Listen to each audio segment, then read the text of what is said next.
not have any budget for makeup and wardrobe, I guess, huh? No, they told us we were on our own. Mm-hmm. Okay. We forget about it most of the time. Yeah. Here comes Mark with his feet.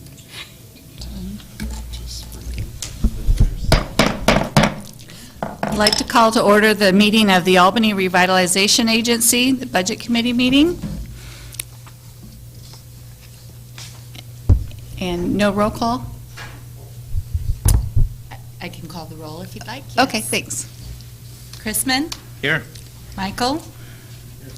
Keller? Here. Canopa? Folden? Here. Olson? Summers? Callum?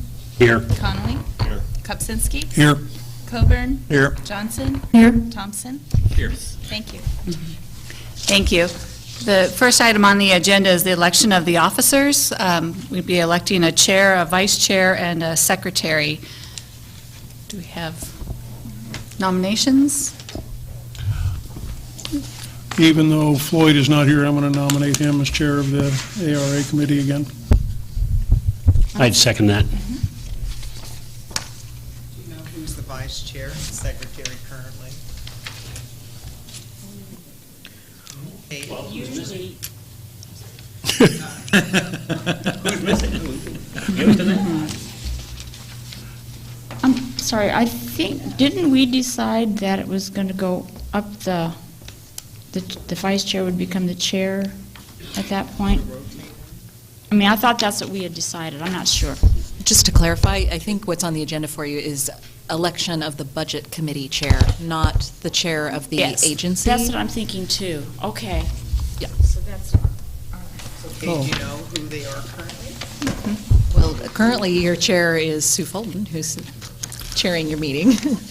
I nominate Sue Folden as chair of the budget committee again. Sorry about that. Okay. Normally, we kind of nominate the slate together, but some people seem confused. So before we take any action on that, currently, the vice chair is not here tonight? I can't recall. You know, it might be in last year's minutes. But we haven't typically moved up the vice chair to the chair for the budget committee meetings. We just nominate the slate for the year and. Okay, so it was, so Sue's chair, Jeff is vice chair, and Colleen is secretary. Yeah. Okay, so we have a nomination for chair. Are there any? So we have, Do we want to do them separately? I'm sorry, do we want Do to do them them together. separately or do them together? Okay, I'll rescind my nomination for chair and vote that we nominate the existing slate to go another year. Now, second. okay. All those in favor? Aye. Opposed? Okay, motion passes.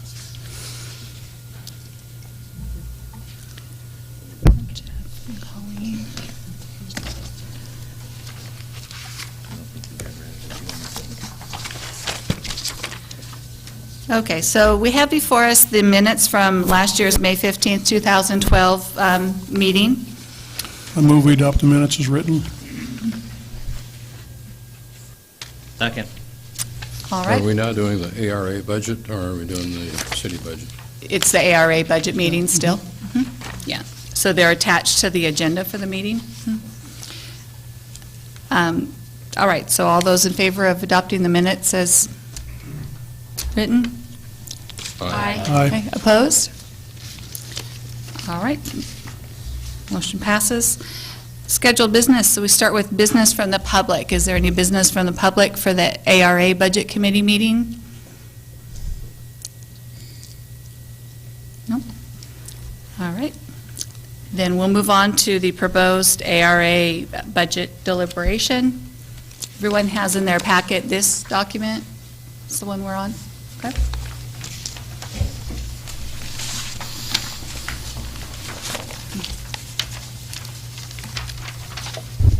Hello, good evening, Madam Chair and board members. I like to speak to slides to keep it a little more interesting than just going through the pages and pages that I know you're going to be doing over the next few nights. So I have a couple slides I'd like to review with you that kind of highlight the key points from the budget. And if it's okay, I'll just jump right into those.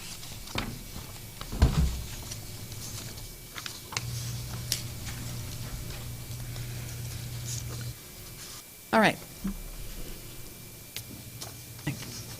So a little background, too. Again, I know you folks are here to work on our urban renewal budget, and our urban renewal agency is a separate entity from the city and its financing mechanism. I wanted to review just real quick for those of you who are only here with us here once a year, just to go over it.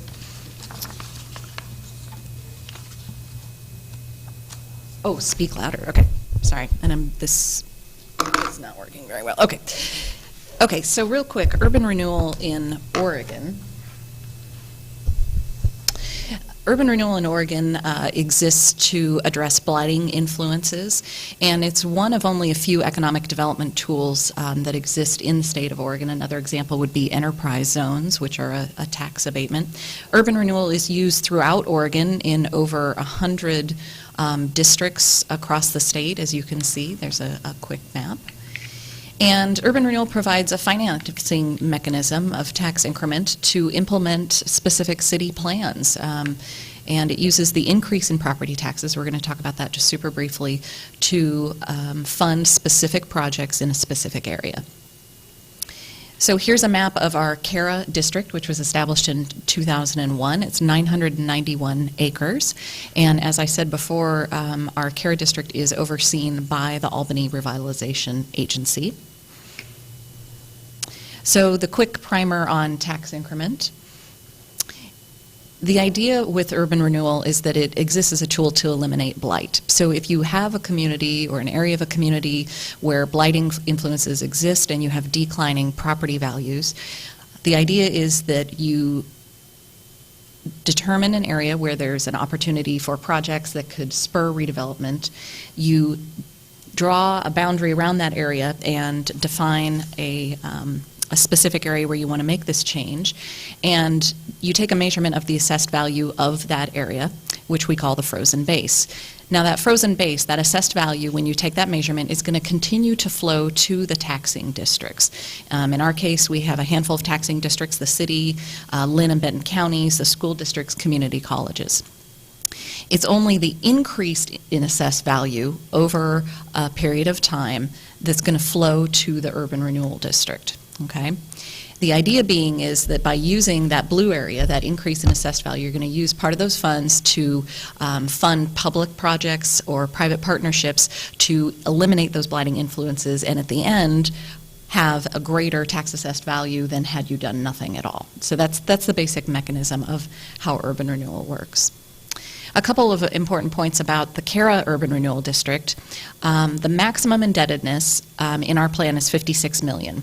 So far, we have encumbered about we've used about 14.3 million of that number. It's an important number because it's the number that you tell to the taxing districts that you are going to use. It's your commitment to them of how much of the tax money that you'll be using. So our number is 56 million, and we've used about 14.3. So again, this the bottom graph over here this is an actual illustration then of our actual frozen base and the actual increment that we've seen. And so it's that increase in assessed value multiplied by the tax rate, and that determines the amount of funds that flow into the Urban Renewal Agency for funds that we use on projects throughout the years. And that's the amount from this last year. Now, it's important to point out that these dollars that we are using, this tax increment, is revenue foregone by the taxing district. So I just want to be clear that there are costs and benefits to urban renewal. And so this is just a quick summary of all the actual taxing districts that are affected. Again, this is using our 2012-2013 numbers. We had about 2.2 million come in, and these are the different taxing districts that we affect, that we are taking money from. Now again, that's the cost side of it. On the flip side, though, is the idea that by investing that money, so that 11 million that is foregone so far, is that we see increased results because we've made strategic investments. So a quick summary of what we've done over the first 10 years, we've seen a 46% increase in assessed value. CARA's funded 82 historic preservation projects. We've done a handful of sort of traditional economic development projects that have created 130 new jobs for our area. We've funded 274 housing units, many of which are low-income elderly or workforce housing. And that 11 million, about 10.2 of it was invested in public-private partnerships, and the private side of that investment equated to about 70 million in private investment in our community. So again, that revenue is foregone, but the idea is that we are triggering and leveraging more private funds, private investment in the area. Okay, so to move on then, to give you a quick overview of the budget, you have the official budget message, and the breakdown of the actual numbers begins on page 6. And there's details also about the loans, but I thought I would just hit some of the highlights for you and then see if you have any questions. So going into this year, we made one change, which I think is really an excellent one. Previously, we had separate funds for our debt service and then for our projects. And those of you who've been here before may have remembered that we had always had this broken out into separate funds. There was a recent change in legislation that allowed us to now combine those funds. And so what you see then on page 6 and 7 is the revenue and then the expenditure side of one single fund. I did want to point out, I noticed on here, and I apologize, that when we combine the funds, you'll see, for example, let's look at the very first line, general revenues, 40050. The 2013-2014 proposed amount for the tax increment is 2.3 million. The percent change is a little wonky because when we combine the funds, it only brought in this side from the 2012-2013 budget, but I understand from my friends in finance that they have a way that they can combine that for that. So going forward, we'll be able to fix that so it doesn't show that ridiculous percentage change, but that's a result of combining the funds. We think this will be a lot easier to read and understand, especially for lay people who are trying to understand the budget process here. Additionally, going in conversations with the CARA Advisory Board and the ARA, we had conversations about expectations from them for this next year of projects. So a couple of things that they discussed policy-wise was a consensus to change direction a little bit, that what they would like to do is use their cash on hand to fund private partnerships and instead use their borrowings to fund public infrastructure. The reason to go this route is there are savings on interest rates when you borrow for public infrastructure projects rather than borrowing for private partnerships, and so that's a change that they've generally agreed to, and I built the budget with that idea in mind. Okay, so just a general overview. Again, at the top of page 6 are the revenues for the Urban Renewal District. The revenues include the tax increment. We already, discussed how that works and where it comes from. The beginning balance comes in from the current year. We also have in there about $3 million for a potential new borrowing. Again, this assumes that it would be for public infrastructure work. The project for that hasn't been specifically identified yet. And then also we have just a few line items with loan repayments. So those are loans that CARA has let out and people that are paying us back on those loans. And so that sort of summarizes the revenue. On the expenditure side, in general, we have various administration program costs, debt service reserves, and various loan costs, as well as previously authorized projects that we're bringing forward into this next fiscal year. Finally, uncommitted funds. These you can see they're basically captured in a single line item, which is on page 7. And this is line item 69018. This is a reserve line item that we use. It's basically where our uncommitted funds sit until our policymakers determine which projects are a priority for them and what they want to fund. So that amount is about $4.3 million, and of course it includes the $3 million that I already discussed in that potential borrowing that they may do for public infrastructure work, as well as then sort of a cash on hand reserve of $1.3 million.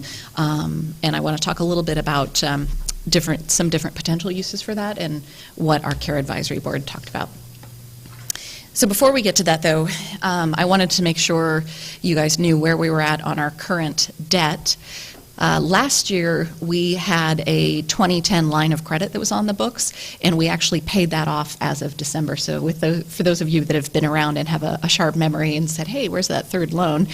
It was actually paid off early, so it's off the books now. So the two loans that we do have on the books are our Series A bond, and the maturity schedule for that is up here in the upper right-hand corner. It's at an interest rate of 4.85. We owe about $2.8 million on that. And our other bond is Series B, 2007 bond. It's at a higher interest rate, 6.25. We're at the tail end of that. It matures in June of 15. And for next fiscal year, we have a balance owing of about $485,000. So back to that kind of uncommitted funds, that reserve fund. I want to just hit on this briefly because there was some great discussion by the CARA Advisory Board at last month's meeting where they sort of talked about this and wanted to set the table a little bit for you all. That $1.3 million, as I said, because it's uncommitted, could be used for a handful of different things. It could be set aside for public-private partnerships. It could be used to create a reserve fund if they wanted to hold some funds aside waiting for a much larger scale project.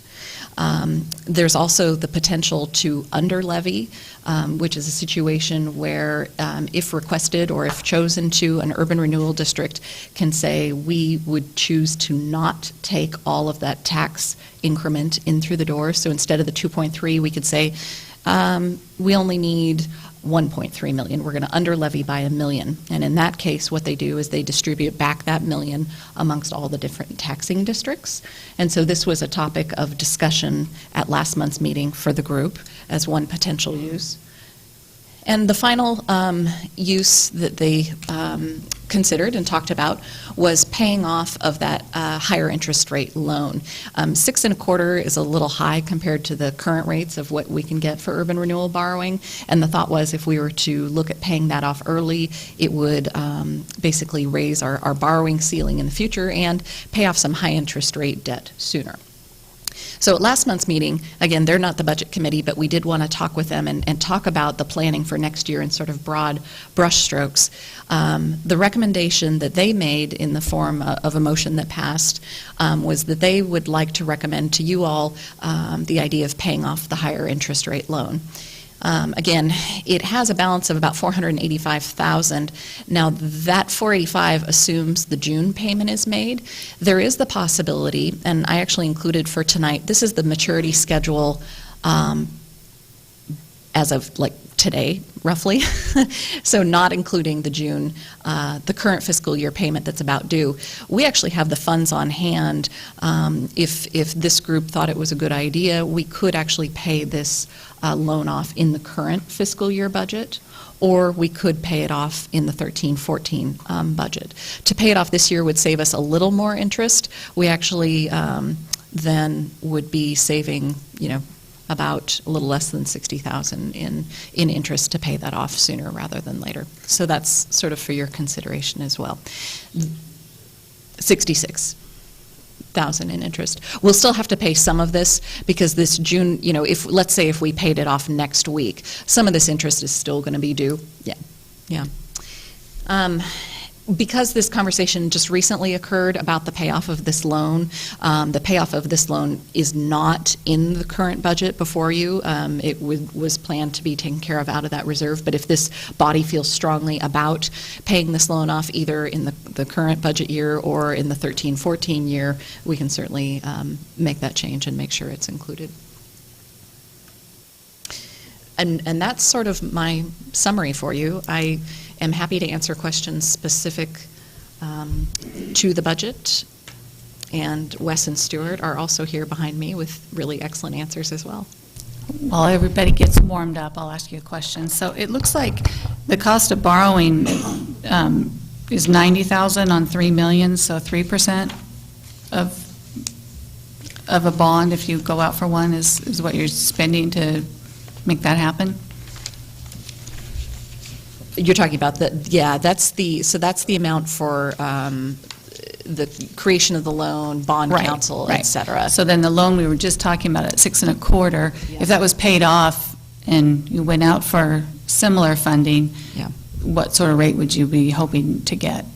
Well, this loan, a couple of reasons the interest rate was higher on this. First of all, this was for public-private partnerships, so again, it was that more stringent interest rate. Both 2007 loans were done at the same time, but as you can see, one of them was Right. 4 something, this was 6.25. So that was that penalty that you're paying for using it for private funds. So not only would we get a better interest rate on the public funds, but the rates are really good now. So I think the last number I heard was 3-ish. It does depend on whether it's taxable.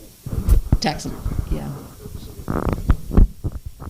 So it's kind of a wash then on paying it off early if you turn around and borrow it again and your borrowing costs are 3%? Generally, the borrowing cost wouldn't be a percent of the principal. I think that's, in this case, that amount, we actually negotiated a different contract with our financial advisor to be a flat rate per issue.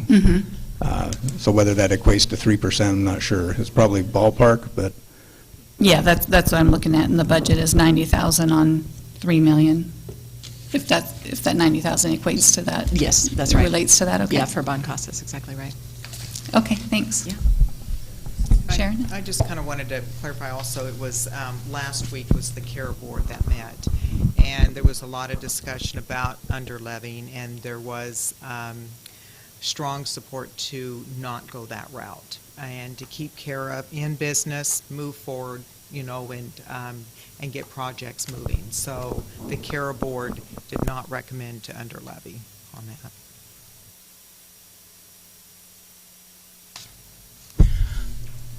I'm the guy that said under levy for a number of reasons, not the least of which is when people voted for a safety levy or voted for the levy for the sheriffs, they didn't say, I'd like to give some more money to CARA. They said, I want police, I want fire, I want protection. One issue. Second issue,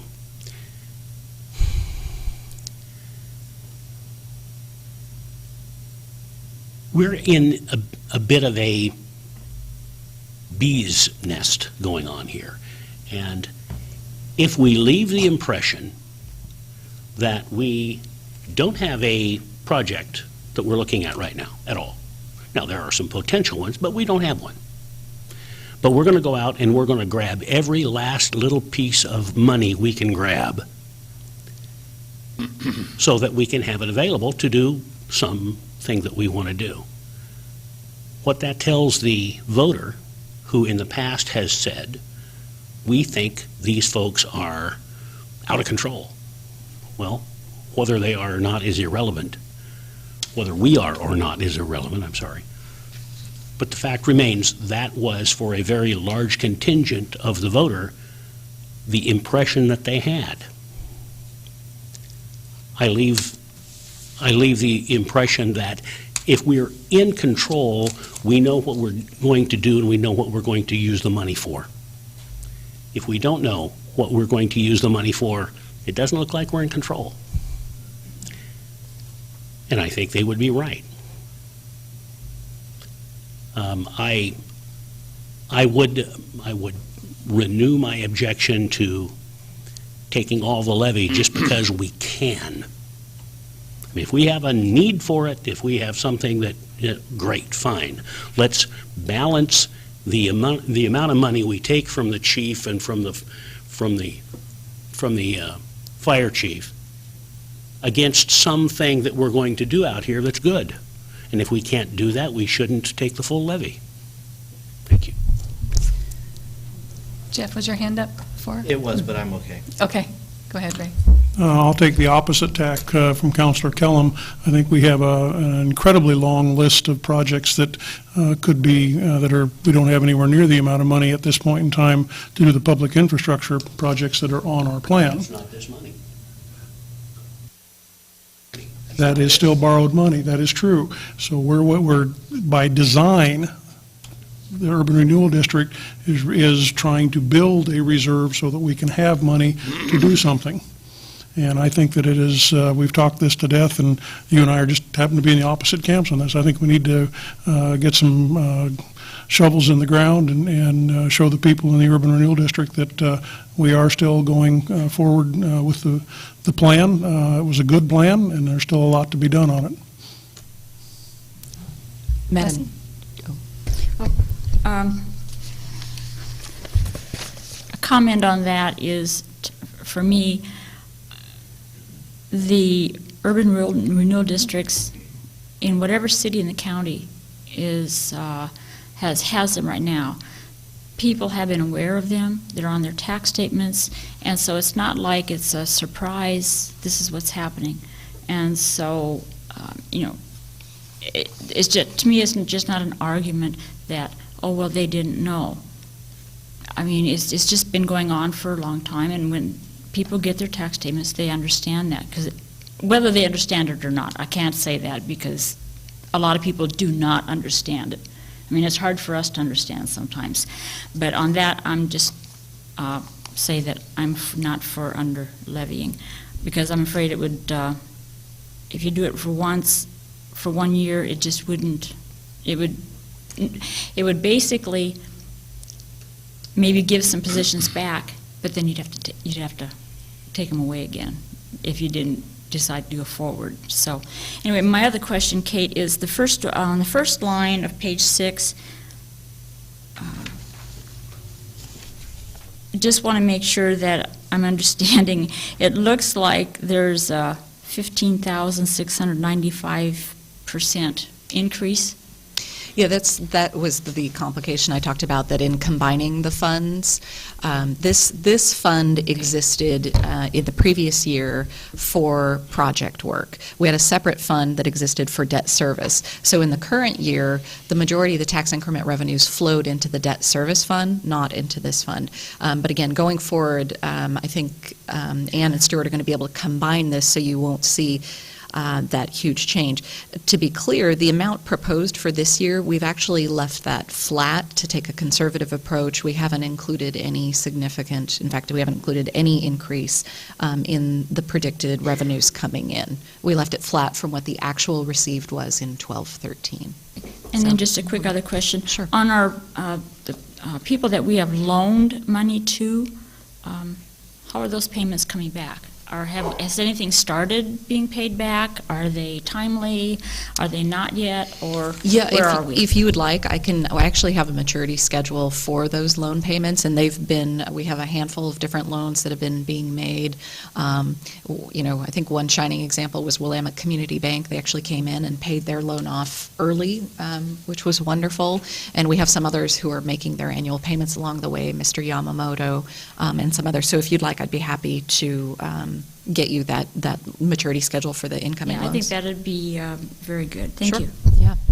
And Madam Chair, if I could, to clarify, to Councillor Kellum's point, when he was talking about the underlevying and how CARA affects some of those special levies, if I could just explain to our lay people real quick, I don't want to take too much time if I can get there. Okay, so here's the slide. This is based on last year's numbers. These, again, are all the taxing districts and the specific ways in which CARA affects the taxing districts. What I want to be clear on is CARA is one of about 20 urban renewal districts in Oregon that was created prior to the end of 2001 that does affect these local option levies. So I sort of wanted to be clear about two things. One, not all urban renewal districts affect local option levies. In fact, all new urban renewal districts do not. Moreover, it's not a choice that we take this money. The way the state statute was written is that urban renewal districts prior to that time have to affect local option levies. Now, with that said, what was discussed at CARA is what's going on at the state level. There's actually a legislative fix that's being proposed by PDC. We actually had a conference call on it today. It is moving forward and looks likely to pass, which would make it so this handful, these 20 or so districts, of which Albany is one, there's a handful in Portland, PDC, going forward in a prospective manner would no longer affect these special levies because PDC, other places have recognized that this is problematic and we want to sync it up with the current statute and other urban renewal districts. So I wanted to indicate that that's happening at the state level. Now that won't fix these immediately. It won't be until these local option levies or, for example, ours renew. But when they do renew, our urban renewal district would no longer get a share of that. So that's happening at the state level, and though it's not an immediate fix, is a long-term solution for these few urban renewal districts that affect special levies. Okay, thank you. Jeff? Kate, question and then maybe a comment. The question is, at what point does, and this may end up being an answer from Stuart, but at what point does the decision, the cutoff point to make that decision as far as under-levying? That has to be made prior to June 30th. You need to notify the assessor that you want to under-levy, which was why it was an important discussion for the CARA board to have sooner, in terms of making a recommendation to you guys. So the only time frame to be able to have that discussion and do that is this time frame. I mean, the budget discussion. Yes, that's right. Now, for example, other decisions, and to Councilor Kellum's point, or, the question of should CARA borrow money, that is still a policy discussion for the CARA Advisory Board and the CARA agency down the line. This budget creates the authority to borrow should they so choose, but that decision has not been made, and that would be a policy decision for that policy body. And then the comment I have, and this probably is directed more towards Stuart, one of the things that I would suggest, if it's at all possible, is the CARA Projects Reserve 69018. Just to allow all of that to be a little bit more transparent, actually split it out into two line items, the public line item and the private line item, because then you've got, you can point at what's being used in those two areas. Again, allowing that reserve to be a little bit more transparent and people to be able to see that, okay, yeah, they've only set aside $3 million for public stuff and there's $1 million cash that's being used. That's a very good suggestion.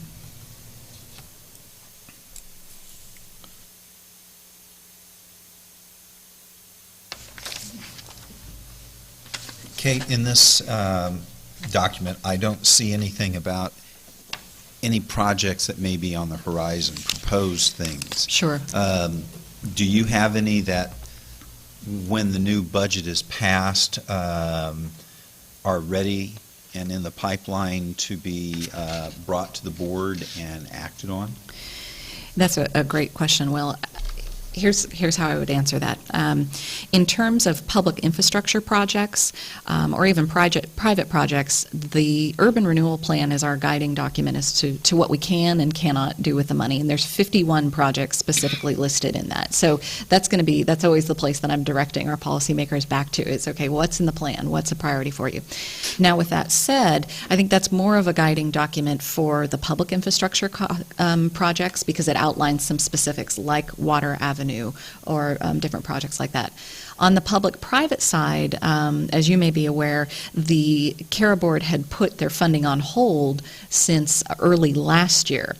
So with the funding on hold, I've been receiving phone calls from private parties who are interested, but I've been saying we're working on policy making and figuring these things out. So I have a few that are out there, but because we've been on hold and folks haven't known the timeline, it's not like I have one big project waiting in the wings ready to go.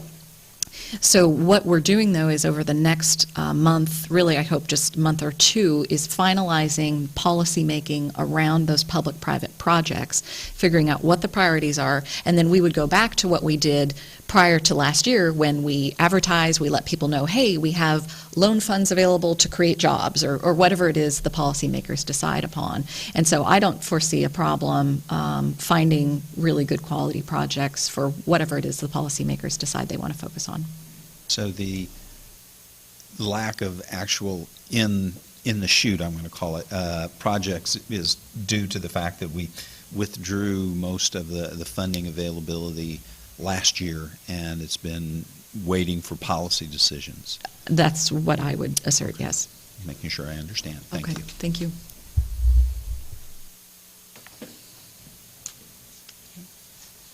Any other?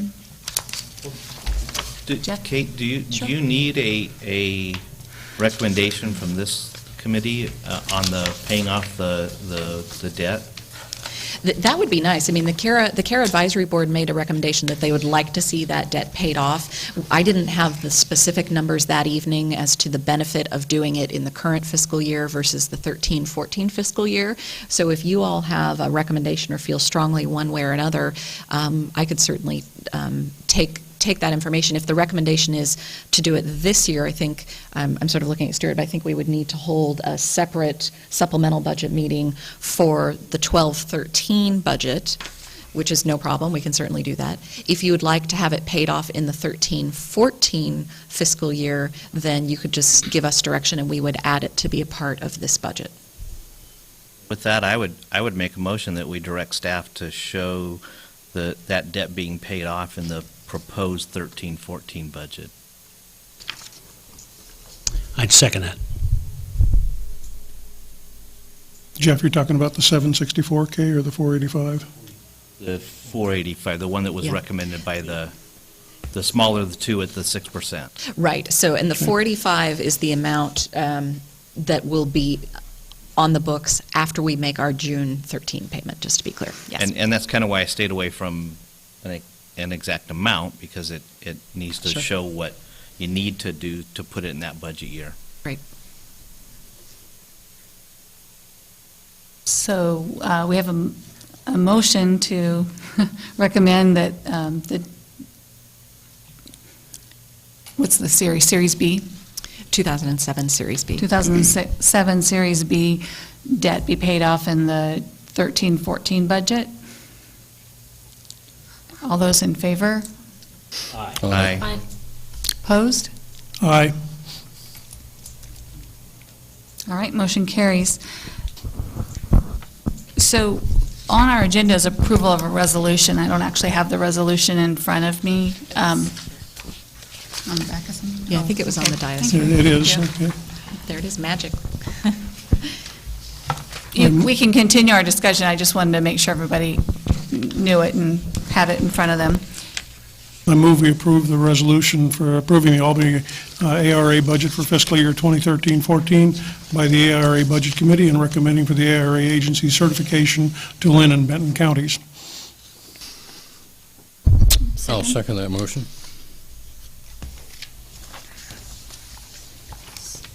All right, Stuart?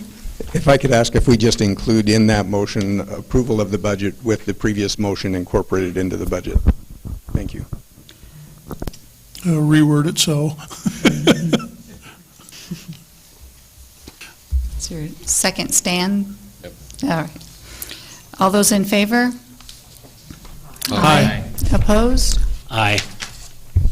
All right, motion carries. Any other business from the committee?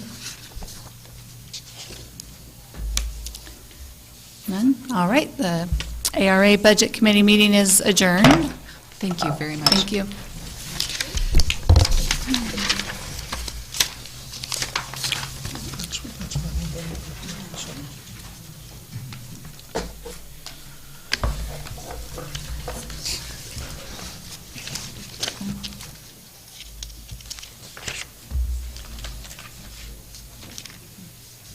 So you get it done out of sight, out of mind, so. Okay.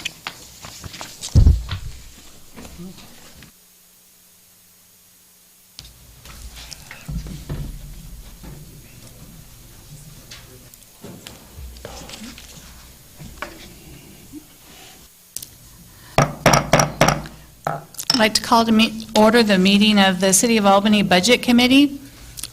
Roll call, please.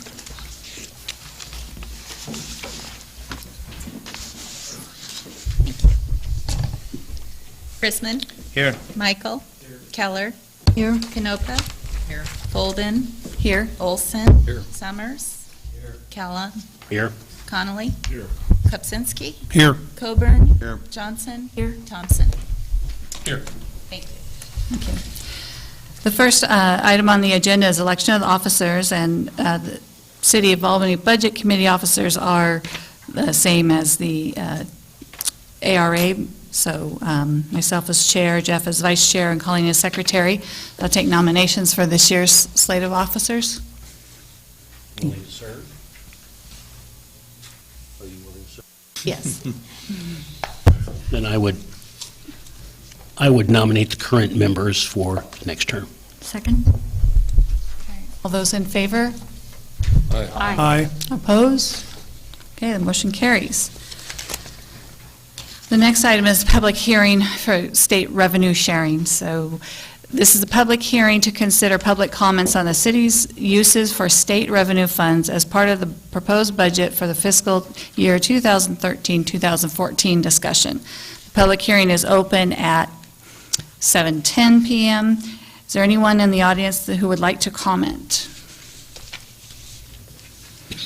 The public hearing is closed at 7:11 p.m. Is there any public comment for the budget? Do we have some via email and other ways? None this year? Yeah, okay. Great.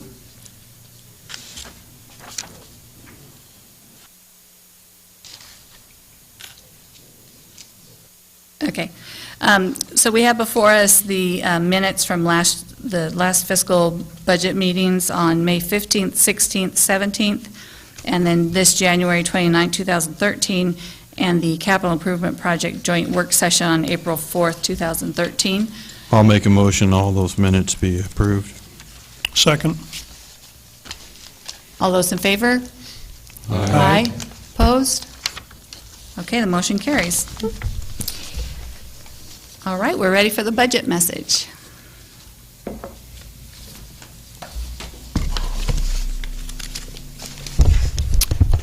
Thank you, Madam Chair, members of the committee. As always, I will not read the budget message to you. I think probably everybody has seen it. I think it's a fairly straightforward message this year. The budget that's being proposed is essentially a maintenance of service budget. There are no extraordinary new initiatives being proposed, which perhaps is the bad news of the budget. The good news of the budget is that we are not proposing any reductions in services, any layoffs, that sort of thing. The one thing I would direct your attention to, and I probably did this when we had our meeting in January, but it's something I always like to go back to when we're discussing the budget, and that's on page 6 of your executive summary in the budget is a brief summary of our strategic plan. And this is what we build our budget around, so that when people say, well, why are you spending money on whatever you're spending money on, and with 500 or however many pages there are here, there are a lot of things.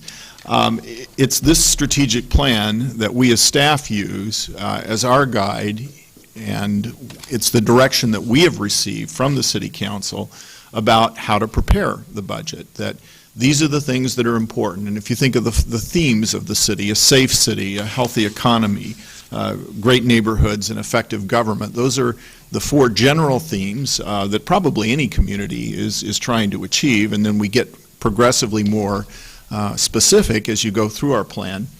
And we, in some cases, get very specific, where we talk about increasing the number of library visits, for example, by a specified amount, or reducing the time it takes us to respond to an emergency, or increasing the clearance rate of various kinds of crime. And so when we build our budget, each department director is looking at that strategic plan and those measures and saying, is this amount of money enough for me to be able to achieve these? And the direction that we have and the discussion that we have internally is that we don't put things in the plan that we don't believe we can accomplish with the resources that we have.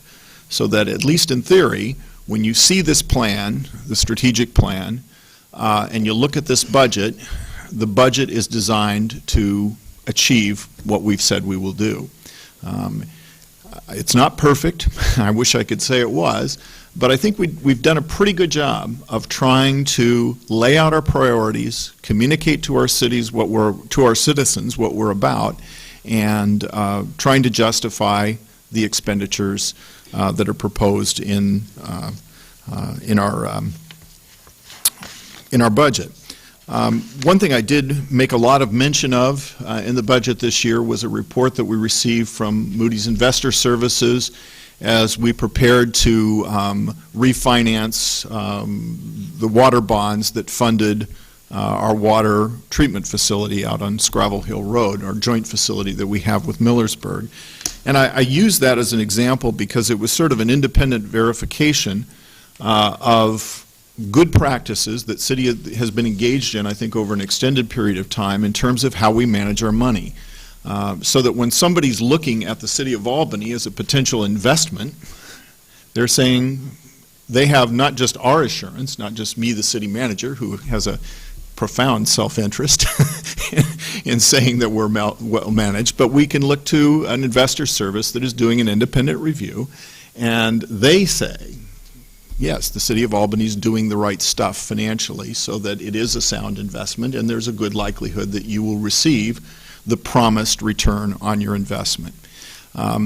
And so I think one of the things that I said in my message is that it really is a tribute, I think, to sort of all components of the city, beginning with the Budget Committee that does a review and says, yeah, we think this is a responsible budget, but also including all our boards and commissions and our staff members who try and put together responsible plans for how we will use our resources. So I don't have a whole lot more to say than that. I believe the budget that we've presented is again responsible. We're doing the best we can to align our resources with our expenses so that we're not spending more than we're making on an annual basis. This current fiscal year, I said in the budget message that I believed we might see an increase in our year-ending fund balance. Stuart is making me eat my words, literally, because I bet him a lunch on this, and it looks like I'm going to lose. And the moral of that story is never make bets on financial information with the guy who's keeping the books. So, but he does assure me that it'll be close. And the point of that, and it is an important point, maybe the most important point when you think in terms of responsible financial management for a city, is that you're watching that relationship between the amount of money you have coming in and the amount of money that you have going out. And we watch it very closely. Stuart will attest, I look at it almost every day just to see where we are and to make sure that we're not putting ourselves in a difficult financial spot. So with that, I would add too, we talked about public comments earlier. We did receive today some documents, and I believe you have copies of those on the dais. We had a request for some additional resources from our after-school program. They are proposed for funding in this budget, but they had asked for an additional amount, and we as staff did not propose any additional amounts for outside agency funding, just because, again, we're trying to be conservative and preserve that balance. But I wanted to clarify that there was that comment received and didn't want that to be overlooked. With that, I would be glad to answer any questions.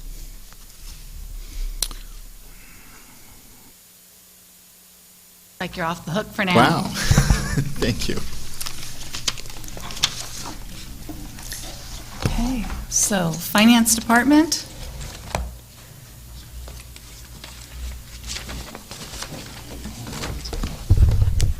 The big guns. Thank you, Madam Chair, members of the Budget Committee. It's spring, and so here we are again. And it comes around surprisingly quickly. we're anticipating and looking towards budget adoption in June, as we usually do, and then we're back into audit. In fact, we were discussing with our auditor certain activities in the community in conjunction with an early visit that they make, and that's already coming upon us. But want to thank, first of all, start off by thanking members of the Budget Committee. You fill a very important role and really appreciate the time that's taken in the meetings and the time that's taken at home in review of budget, and the questions that come forward are very helpful to add insight and clarification. We were able to make improvements in our budget presentation based on your comments and insights, so do appreciate the questions that come forward. I'm leading off so that I can address some budget assumptions that apply throughout the budget, and I'd like to speak to those first, and then I'd like to speak to just a few points for each of the operating funds that the Finance Department has responsibility for. So I'd like to direct your attention to page 11 of the executive summary, and that's where we outline some of the assumptions that are included in the budget. And on the right column on that page, under property taxes is, that first paragraph describes the total property taxes to be levied for the city, and then that number is achieved based on different assumptions, and I'd like to point out a few of those. Number one, the assessed valuation for the city is estimated to be $3,260,000,000 as described there, or an increase of 0.14%. The current year experience in assessed value growth is that actually in Lynn County, assessed value decreased for the first time that we can remember, and assessed value in Benton County continued to grow at a rate of 2.21%. As I mentioned, assessed value in Lynn County actually decreased by 0.38%. So we still have positive growth in assessed value, but it's very low. And that's what we've been experiencing the last few years, not a negative growth, but a much slower rate of growth. And then down to number 4, I'd like to point out the levy for the general obligation debt, and I'm going to refer to this a little bit later in the discussion of debt. But the general obligation debt equates to 43 cents per thousand of assessed valuation, and that's a general obligation bond, so that amount is set at an amount needed to make the annual debt service payment on the bond. And that's part of that total number for total property tax. And then number 5, we did have an increase approved by voters for a public safety local option levy, and that will be reflected in this budget, the 13-14 budget, with the rate increasing from 95 cents per thousand to $1.15 per thousand of assessed value. It's estimated that that will generate $3.7 million. However, in number 6, we point out that we're also anticipating and estimating an increase in compression comparable to the current year increase in compression. And actually, a lot of these assumptions are based on mirroring current year actual experience and estimating that as next year's experience. And then, so number 6 points out that there could be a loss, we anticipate a loss of tax revenue due to compression of $1.1 million that directly impacts the public safety levy and directly impacts the general fund, since those programs are supported in the general fund. And then number 7, significant change we made as well for fiscal year 13-14, the estimated property tax collection rate will be 96.37, which is an increase, a fairly substantial increase from what we have used historically for at least 10 years that I've seen in our budget summaries, where we've historically used 93.47% as our collection of what was actually levied. However, in the last couple years, as we've seen a decline in the growth of assessed value and seen actually a decline in a lot of areas of our economy, what we have seen is an increase in the collection rate. And unfortunately, the only thing we can attribute that to is foreclosures, and that banks make payment on property tax where distressed homeowners may not have the means to make that payment. So hopefully that will reverse and we'll see growth in assessed value, and again a stable, more stabilized collection rate that may be a little bit lower than what we're anticipating. But again, we're using that assumption based on current year activity and projecting that for next year. So those are assumptions regarding property tax and growth in general fund. There are a couple other 3 additional assumptions that I'd like to share, and that would, first one is cost of living increases. We've budgeted into this budget a 2% cost of living increase for each bargaining unit, and for non-bargaining unit as well.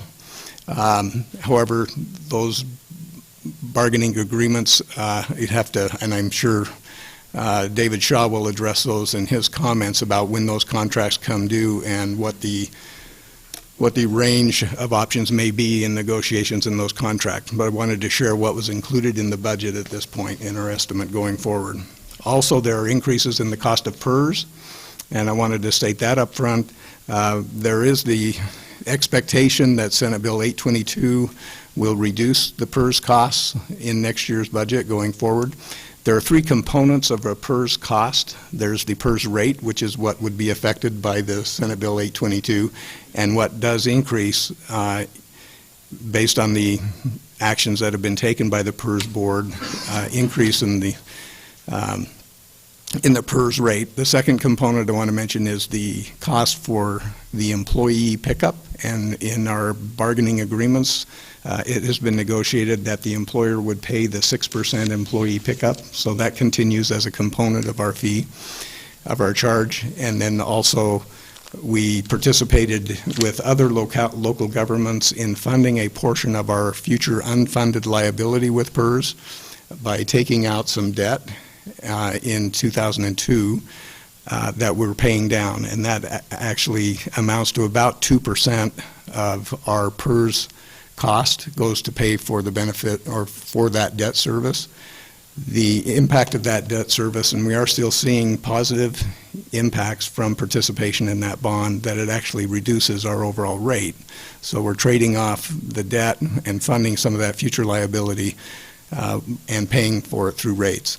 There are different rates for general employees, for police and fire employees, Tier 1, Tier 2, and a variety of things that go into the cost. So I wanted to mention it's kind of complicated how we get there, but what we try to do to stabilize that is level it to a percent of eligible wage. And in next year's budget, the percent of eligible wage is 25%, and that is an increase above 23%. To reflect the changes that are proposed by the PERS board, and that's what's in the budget. And as I mentioned, if Senate Bill 822 does come to fruition and it reduces the rates as has been suggested, we don't know. I haven't seen a specific to City of Albany yet, but the across-the-board reduction they're anticipating is 4.4%. And again, that would be a reduction in the rate, one of the three components. It would amount to 1% of our 25%. So possibly in next year's budget, if that goes through, we'll have a little bit of a cushion in our budget of 1% of that PERS charge.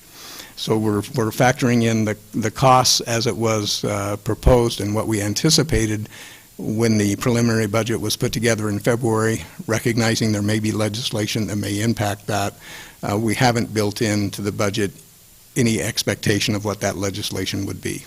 So, and that's consistent with our financial policies of overstating expenditures, and hopefully we will have overstated that expenditure.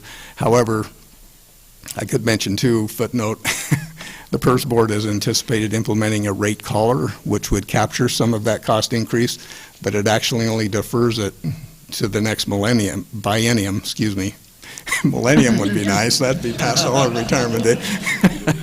Hopefully, Steve. To the next biennium. So then we'd want to build into our budget some type of anticipation of future rate increase. So I think the approach is sound. The third one, and I'm taking too long, is health insurance. And wanted to share that we had built into the budget a 12% increase in health insurance rates. And we do now have actual rates, and I think, again, David Shaw will speak specifically to what those changes are, but the 12% does cover what we had budgeted, and the largest group, Pacific Source, came in at between 11 and 12%. So we budgeted fairly closely on that group, and David, I think, will speak to other groups as well. But those were assumptions I wanted to mention that are citywide. Then I'd like to ask if we could direct your attention to page 107, which is court, municipal court. And a couple items I wanted to refer to quickly regarding court. In February, March of this year, the judge made his annual report to the City Council and identified in that report that in the current year with a slowdown in economy generally and slowdown in activity in the number of citations and number of cases that are being considered in court, there's been a decrease in revenues for the court, and that the current year budget, as the judge described, and it's holding true even at this point in the budget year, is that the expenditures in court will exceed the revenues that can be attributed to court in the current year. And that's been the first time in the judge's experience that that's been the case. But I wanted to point that out, that that will be an influence going forward into next year's budget. We've decreased the anticipated revenues that would be generated in court. There are two things that can be attributed to, and I only mentioned one, which was the activity in the court or citations and cases. The second one is a sharing of court revenues, and the state is taking more of the money at this point, and that was legislation in last year. And there were some, and I'm not able to give an update on status, there was some legislation being proposed in current year legislature to try to mitigate some of that sharing of those dollars. We currently have a half-time vacancy in court. We're trying to keep that position, that half-time vacant as we go forward in order to keep the costs as narrow as we can. We've had meetings with police chief and with our prosecuting attorney and with the judge, and we're looking at ways to try to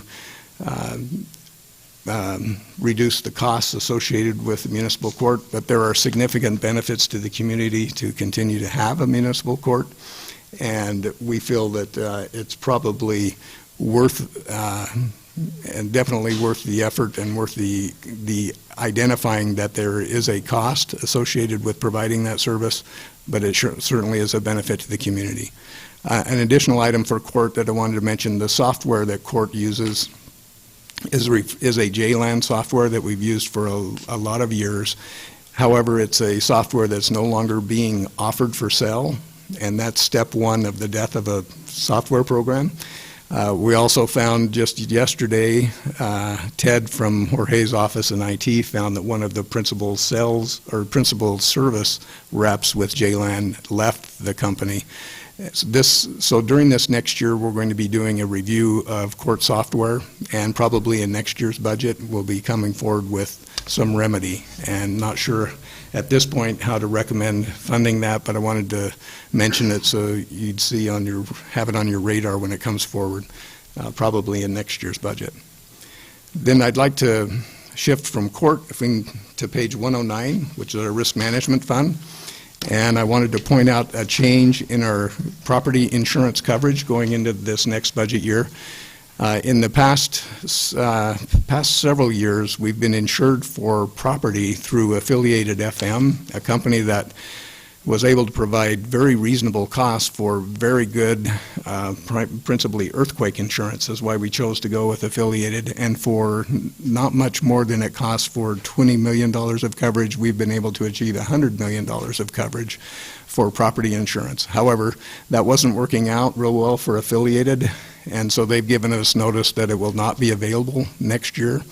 And so our recommended course of action is to switch our property insurance to CIS, City County Insurance Services. We currently have our liability insurance and our workers' comp with CIS, and we'll be moving our property insurance there as well. It will include earthquake excess insurance to the tune of $20 million with a much lower deductible than we've had previously. So a little bit lower coverage, lower deductible, but it is what's available for earthquake insurance, which I feel in a major natural disaster is one of our highest exposures as far as level of risk and potential loss. So we want to maintain that. Then if I could move to page, we got a question? I'm sorry. Yeah. With what you just said, is that why all of the insurance and bonds are increased all the way through, or is that a totally different insurance? Every department, all the insurance and bonds are raised like 25.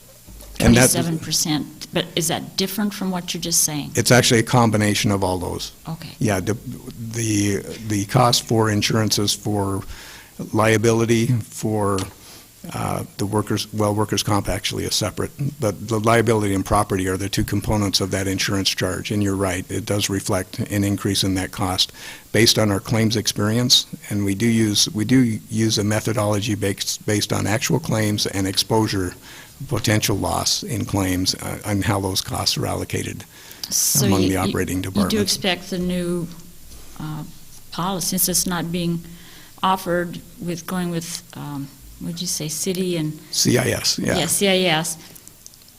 Isn't that a group with the counties and everything? Right. Wouldn't it be less It rather actually than will more? come in less than we had anticipated with affiliated. We're going to see some savings. So why the increases all the way through? I don't have a real good answer other than at the time the budget was prepared, we didn't have our actual estimates on budget or on the costs of those Okay. plans for next year. So, That makes sense. I mean, so the claims history part, I'm confident in. The projection on what we had anticipated the increase to be was probably based on the affiliated, staying with affiliated, which did cost more than CIS. So we'll see some savings in those numbers. so it may be. In next it year's may be budget. good. All right. Yeah, yeah, thanks. Okay, on debt, there's one item I wanted to direct your attention to, and that's on page 127. And as I mentioned, it's the general obligation bond, and I just wanted to point out that the general obligation bond will be paid off in budget year 2014-15. So what's proposed in the budget we're considering tonight is the second to last payment. And this is a general obligation bond that is paid through property taxes. And so in next year's budget, again, we'll be considering that making the final payment or budgeting for the final payment of that bond. And, together with debt, for the benefit of the Budget Committee as well, we've been, Wes referred to refunding our water bonds, and we achieved over $5 million of savings in future interest costs by refunding the water bonds. We're looking at refunding the state revolving fund loans that we have, 2 loans that were used to build the wastewater treatment plant, and be coming to the City Council probably later summer with some considerations on refunding the revolving funds, refunding those loans from the state. They're currently at an interest rate where we anticipate there could be some savings achieved there, but there are some also considerations in loans from the state versus bondholders in the public market, and just a few issues that we want to come forward. But I wanted to raise that issue in consideration of debt in the next year, and we'll be bringing it to the City Council with hopefully some opportunities for savings and future interest there as well. And then the final page I wanted to refer to is page 132, which is finance page. And I just wanted to mention quickly on staffing in finance. We recently had a vacancy come in finance of a .75 position, our accounts payable position, which a few years ago when Barbara retired was a difficult position to refill and to get through a learning curve and to be able to keep our payments on time. So the accounts payable are the checks that we send to vendors for the services and goods that they provide to the city. So we want to be a good servicer of those obligations. And so in this year, it worked out where we had a vacancy in that position. We actually moved a different person. Denise moved from a payroll position to the accounts payable position, and we didn't even miss it, hardly a beat. And we have some very capable and very skilled people in a variety of areas, and we have recruited and have made an offer to fill now the .75 at a payroll position. So I wanted to use that as an illustration of, with the reduced staffing that we have in finance, and I think you'll hear throughout the city, a lot of people are doing a lot of things, and the cross-training and the benefit from having people be able to be multitasking or move to different areas just benefits the city tremendously. So when Denise expressed some interest, I told her I would be very selfish and encourage her to consider that strongly, and it's just been very beneficial and helpful to be able to have her skills move over to that position. And then we're bringing in a new person, hopefully this week or next week, into that .75 position. So the FTE is staying the same. And under other, a couple things that I wanted to mention, and then I'll be done. One is, in this year's budget, we're doing something different for the cover of the budget. We've invited middle schools in the community to do artwork that would describe what my Albany is to the students. And last week, Chairperson Forgone and the mayor and our city manager judged winners of the contest. They'll be recognized tomorrow night at our budget committee meeting. The artwork will be the cover of our budget as well as the blank pages through the budget. So instead of blank pages, we're going to have a reason to read the budget. And so we're excited for that, and I want to thank Ann for her work. It was her idea and really all her work in helping make that happen. And I want to invite everyone to come to the library, the main library tomorrow. All of the artwork will be on display starting tomorrow at the main library. So I invite you to come. They're really fun. It was really fun to see those. And then I also want to mention, going forward, finance has continued to work very hard, and as Wes referred to, standards that are set in our strategic plan. The standards for finance are to continue to receive the Distinguished Budget Presentation Award. We anticipate that the budget that we're working on and considering going forward will be worthy of that award again. It will be our 23rd consecutive year that we hope to be able to achieve that standard.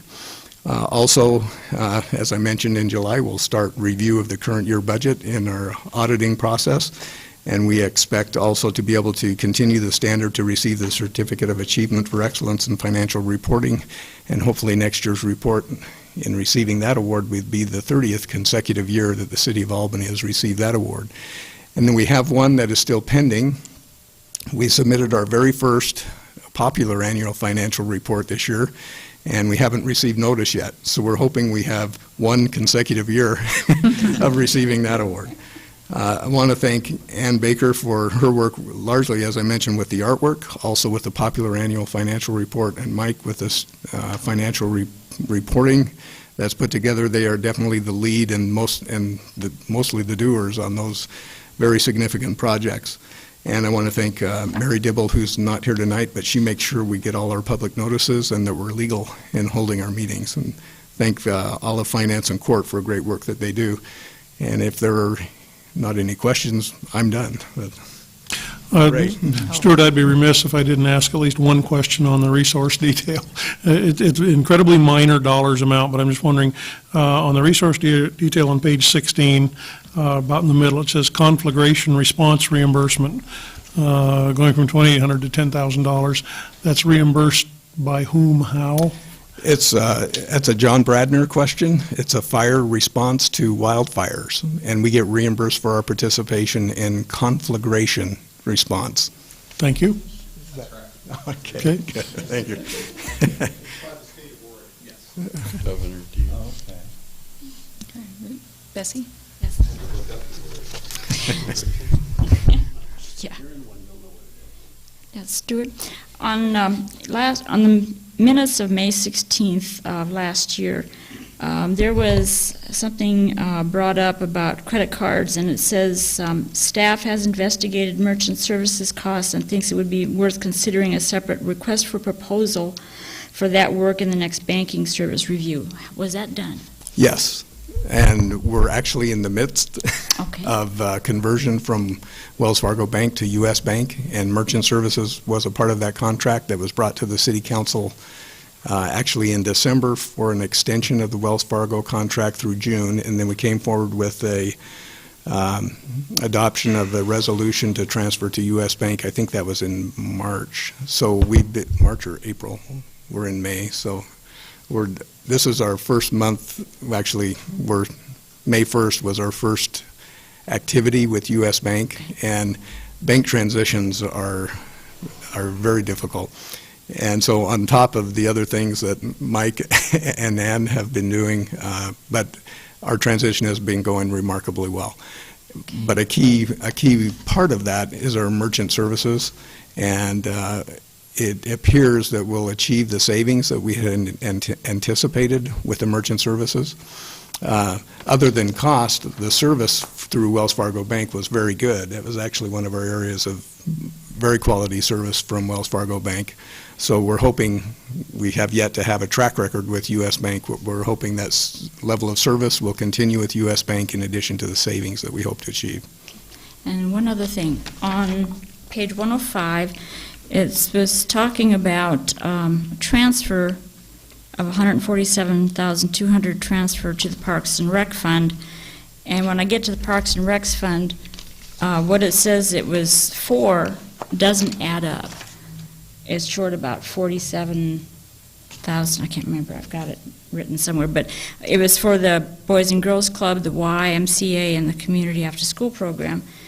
And when I get over to there, it's only $1,018, and that's on page 196. And so I was wondering I could break out I don't have the detail with me right now to be able to reply, but there would be other things included in that transfer. Okay, so if there is, I think it'd be good if we put everything where it's transferring to, because when you say it's only going to those three, I expect that those three would add up to that. Oh, with the function, I'm sorry, I was misunderstanding. Yeah, on page 105, it says transfer So with for the three Okay. outside agencies, basically. And then on page 196, when you get to those three, it only adds up to $1,018. And so I'm just wondering where the Stuart, discrepancy is. Stuart, Ed Hodney. Oh, there you are. Yeah. And I was flipping for the page, and I'm not there yet, but I suspect that the difference, Bessie, is this on? I'm sorry. It is. I suspect that the difference is the contribution from the general fund toward street tree contracts. Or the urban forester, I'm sorry, our urban forester position. The general fund has supported that for many years. Okay. And so I don't know what the difference is. I haven't run the number, but I suspect that's what it's for. I certainly can address that more specifically when I speak to you tomorrow night. Okay. Okay. All right. Yeah, that'd be good. If you could, I'd appreciate it, because like I say, if we're going to transfer and we're going to say that, it should include what it's transferring for. It just makes it a little bit more understanding. Thank you. And can tell you what page it's on and where it balances.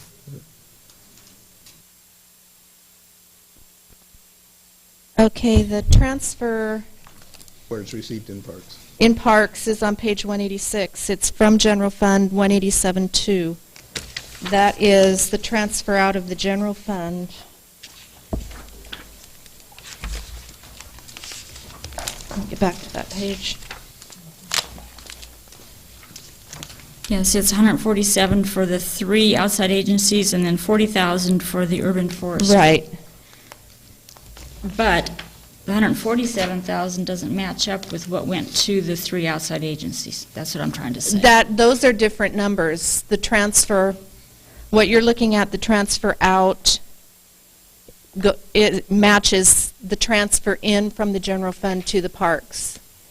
You can't add up. Those other numbers don't have anything to do with the transfer from the general fund.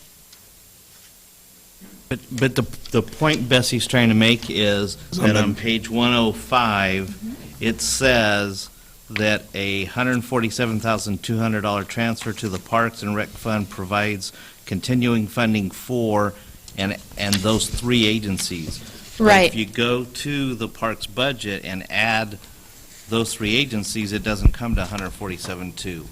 So either the statement's wrong or there's something Right, adding up appreciate the wrong. clarification, Jeff. I'll check that and Okay. probably have it for tomorrow night in Ed's Sounds good. discussion. Sounds good. Okay, thank you. Thanks, Betsy. Bill, did you have a question? I did, Stuart, on page 108. And account number 61351, prisoner expenses. Do you have an explanation for that? What is prisoner expenses? When our municipal court sends individuals to jail, we get charged by the county sheriff's office for the jail space. We get, I think it's 2 or 3 beds free, and then beds above that we pay a charge for. It looks like that's varied over the years, but this is the only revenue going to the county jail for jail bed. Yeah. That I'm aware of, yeah. And we're the only city that's paying that fee, by I the way, think that's too. on the council's menu of things to do in the future when we get with the county. Thank you. All right, thank you, Stuart. Thank you.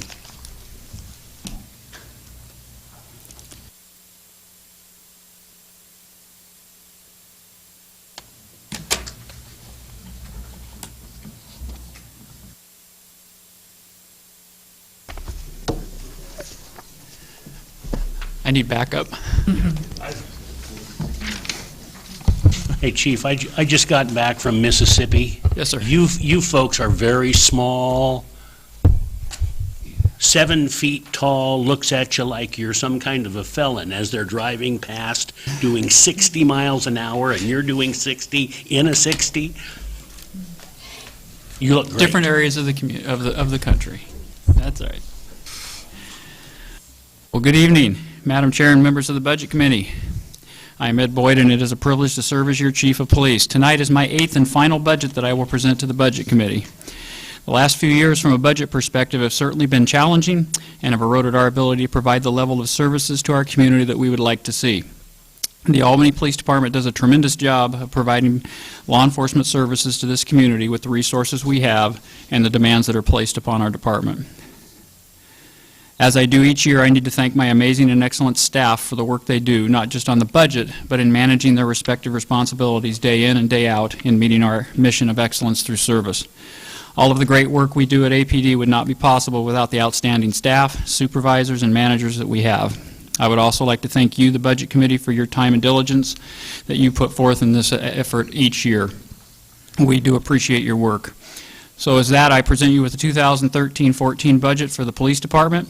As has been the case in the last few years, we were provided with a target budget amount for us to meet and stay within. This budget is basically a hold-the-line, no-frills, status quo budget. You will see an overall 4.18% increase over the current year's budget, which accounts for $483,000 increase from the current budget.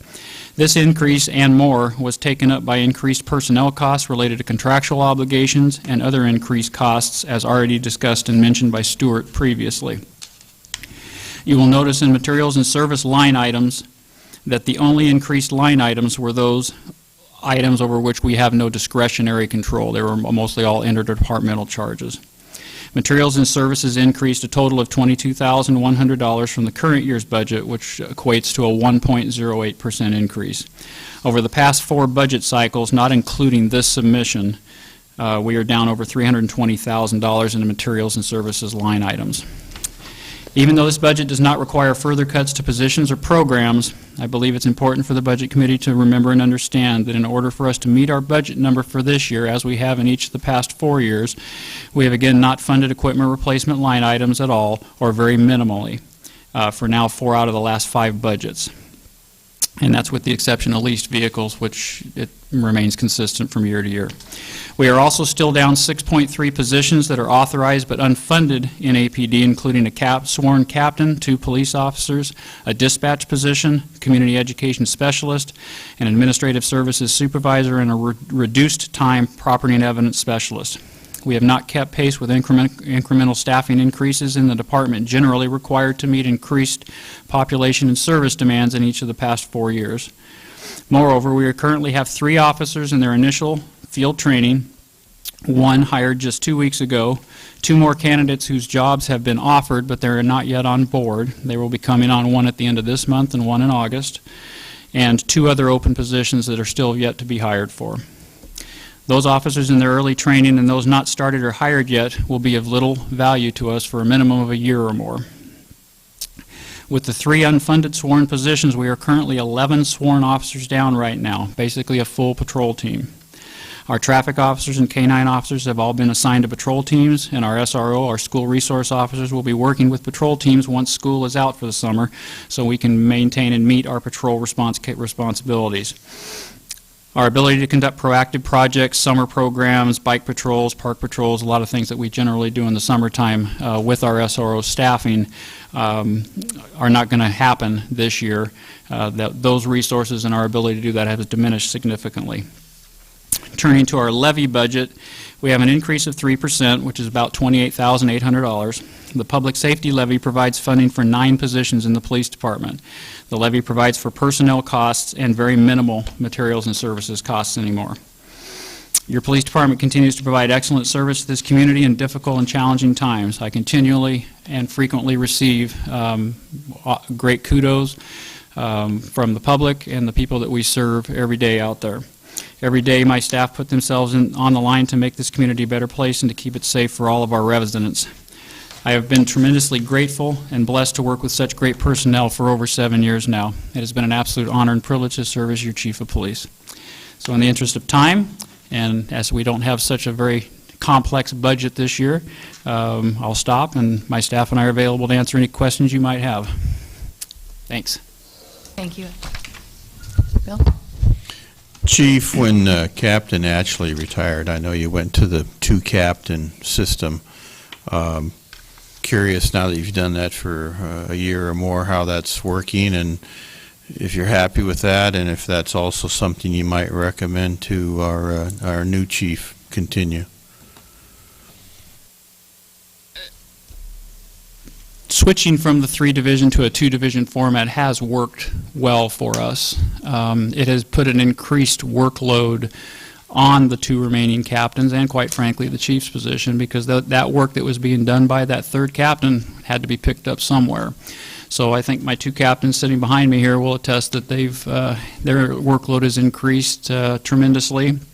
In the case of the operations captain, he oversees a significant amount of the department with all the personnel issues and things that go along with those 2 big departments. So what it equates for us, quite frankly, is we do very, very well in the day-to-day management of the operation from a leadership and a managerial standpoint. Where we lack and where we hurt, I think, in my humble opinion, is in that strategic planning. Where are we going 4 years, 5 years, 6 years down the road? And doing those types of strategic planning exercises and programs that help guide where we're going to be going in the future years. We just don't have the ability to do that. We are busy enough just managing the day-to-day crises, fires that go on in the community. So from that perspective, it's working okay in that 2-division format. My long-term plans that are in my little black book that I keep hidden and where I write down all my stuff is I would be trying to get that 3rd position back, that 3rd captain's position back at some point, and probably make it more into an assistant chief or a deputy chief's position. And the rationale behind that is succession planning, ability to have an additional person directly below the chief who can oversee the day-to-day operations and help provide the support to the other 2 captains. But we've got an outstanding candidate coming in as your new chief of police, and I believe that he's going to have some great ideas himself on where to take this. Jesse? Yeah. First of all, Chief, I want to thank you for your years of service here. Really enjoyed working with you, and I think you've brought a lot of honesty and integrity to the department. And you can't buy that. Thank you. That comes. Thank you, ma'am. One of the questions that I had was the IT equipment replacement. Mm-hmm. It went down 79%. Now, does that mean that you're all full up with your computer stuff, you don't need any more, and all is well? And then the other comment, I guess, would be, or maybe question, when do you believe we will be able to start putting into the maintenance fund or the equipment replacement fund? Because I know we can't go forever without doing that, but the computer thing first. The easy answer on the IT equipment replacement is it's Jorge's fault.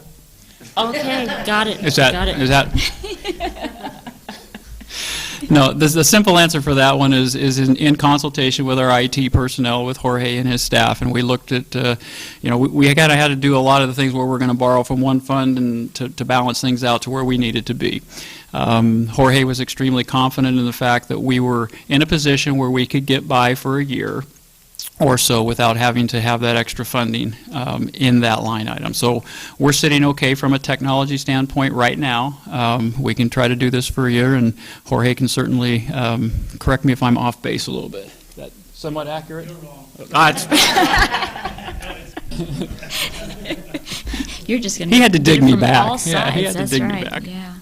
What about the equipment Equipment replacement, quite frankly, is just going to be dependent upon our resources and in the city. For us to be able to maintain the minimal staffing levels that we need to meet patrol response capabilities or our responsibilities in this community, that's going to come first. So when the resources in the entire city, I mean, we're not the only department facing this. Fire is going to be in the same boat, and a lot of the other departments are as well in their areas. So it's a holistic thing from the entire city. So you're right. There is going to become a time when we're going to have to pay the bill. But we have very smart, intelligent people in this city. We're doing a great job, and they'll figure it out when that happens. Okay, thank you. Colleen? On page 140, it looks like you anticipate an increase in overtime of 40%. Is that because you're short-staffed, or you just feel there'll be... That's a big portion of it, is the fact that we are so low-staffed right now, and just looking at our month-to-month budget as we do. Wes talks about looking at the budget every day. We do a lot of the same thing, and we noticed in the first part of this year that our overtime expenditures were pretty high. We were cutting through overtime pretty quickly, and it's real easy to see why when you've got that many bodies down. And that's the main reason. I mean, we've had to put our canine officers back in patrol and our traffic officers just to maintain those levels. So they still have court. They still have, when we're short on staffing, we've got to call other teams in and other personnel in, and it just costs money. Thank you. Ray? One small item, Chief. Yes, sir. You folks must have stockpiled an awful lot of ammunition when it was much cheaper, because I don't see any dollars budgeted for ammunition at all. Oh, that'll be in, we changed, that's in survival equipment is where that line item is now. We changed that a few years back. 62109 is where our ammunition is paid for. Survival equipment, okay, thank you. And yes, that has been problematic for us, the cost of ammunition. Chief, I see a huge drop in temporary employees. I was just kind of curious where that was coming from. I got to give my support captain a lot of kudos sitting behind me back here, Captain Heinrich, because he's sitting there back there right before we came up there, and he's kind of looking at everything and goes, here's the two areas where you're going to get questions, and one was Bessie's, and number two was yours. So that's pretty good. He's worth every penny he gets. Actually, they all are. That one's an easy one as well. Basically, when we were doing the VSIP program, we were encouraging long-term employees to retire and so forth last year to get bodies down. A lot of them contracted back for the last half of the year, and that's where that's where we paid them out of. Since they weren't full-time employees, we were supporting somewhere in the neighborhood of 4, 5, 6 employees who were working back part-time for us while we were working in that transition to get rid of those bodies and either eliminate the position or bring a much lower-paid person on. This year, there's only 2 people being paid out of that fund. Yeah, they were actually alive. They weren't bought. Okay, that's my police vernacular words that I use all the time. I wrote something for Wes one time, and he sent it back to me and said, boy, I can tell you're a cop. Chief, you were Yes, ma'am. talking about having to reallocate some of your staffing resources, but you didn't mean that at our various events we have throughout the year that there won't be bicycle police at concerts or the Art and Air Show or the Veterans Day Parade? No, we'll still have the major things covered in one way, and that's where a lot of the overtime costs are going to come. Things that we would have done potentially on regular time in the past are people that are going to be volunteering to work the overtime to do it. Now, Veterans Day Parade and those have always been overtime-based events for the most part, so that's just the cost of doing those things. So, yeah, they'll still be there. Okay, thanks. And part of that also is the transit lodging tax. It's allocating for police and fire for events and those overtime. So that would be put into the revenue, overall general fund revenue transfer in, that goes into their budget. Okay, thank you. Bill? Chief, you mentioned the equipment replacement fund. I think most departments in the city are suffering in that area. I'm curious, though, of what you perceive as your biggest upcoming need or your biggest ticking time bomb. I know Chief Bradner's talked about his radio system, and I think there'll be some further discussion on that in his department. But what about your department? Unless my staff is going to contradict me back there, I think our biggest need is going to be vehicles as we move forward in our equipment replacement, at least the ones that we, not the ones supported by the lease, because that's just that's a portion of what we do.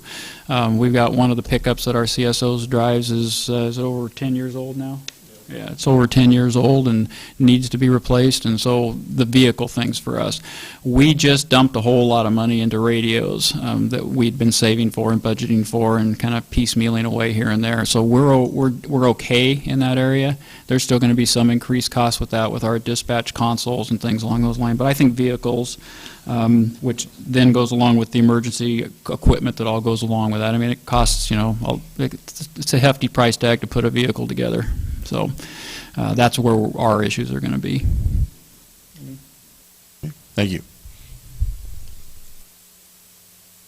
Okay, thank you, Chief. Thank you very much.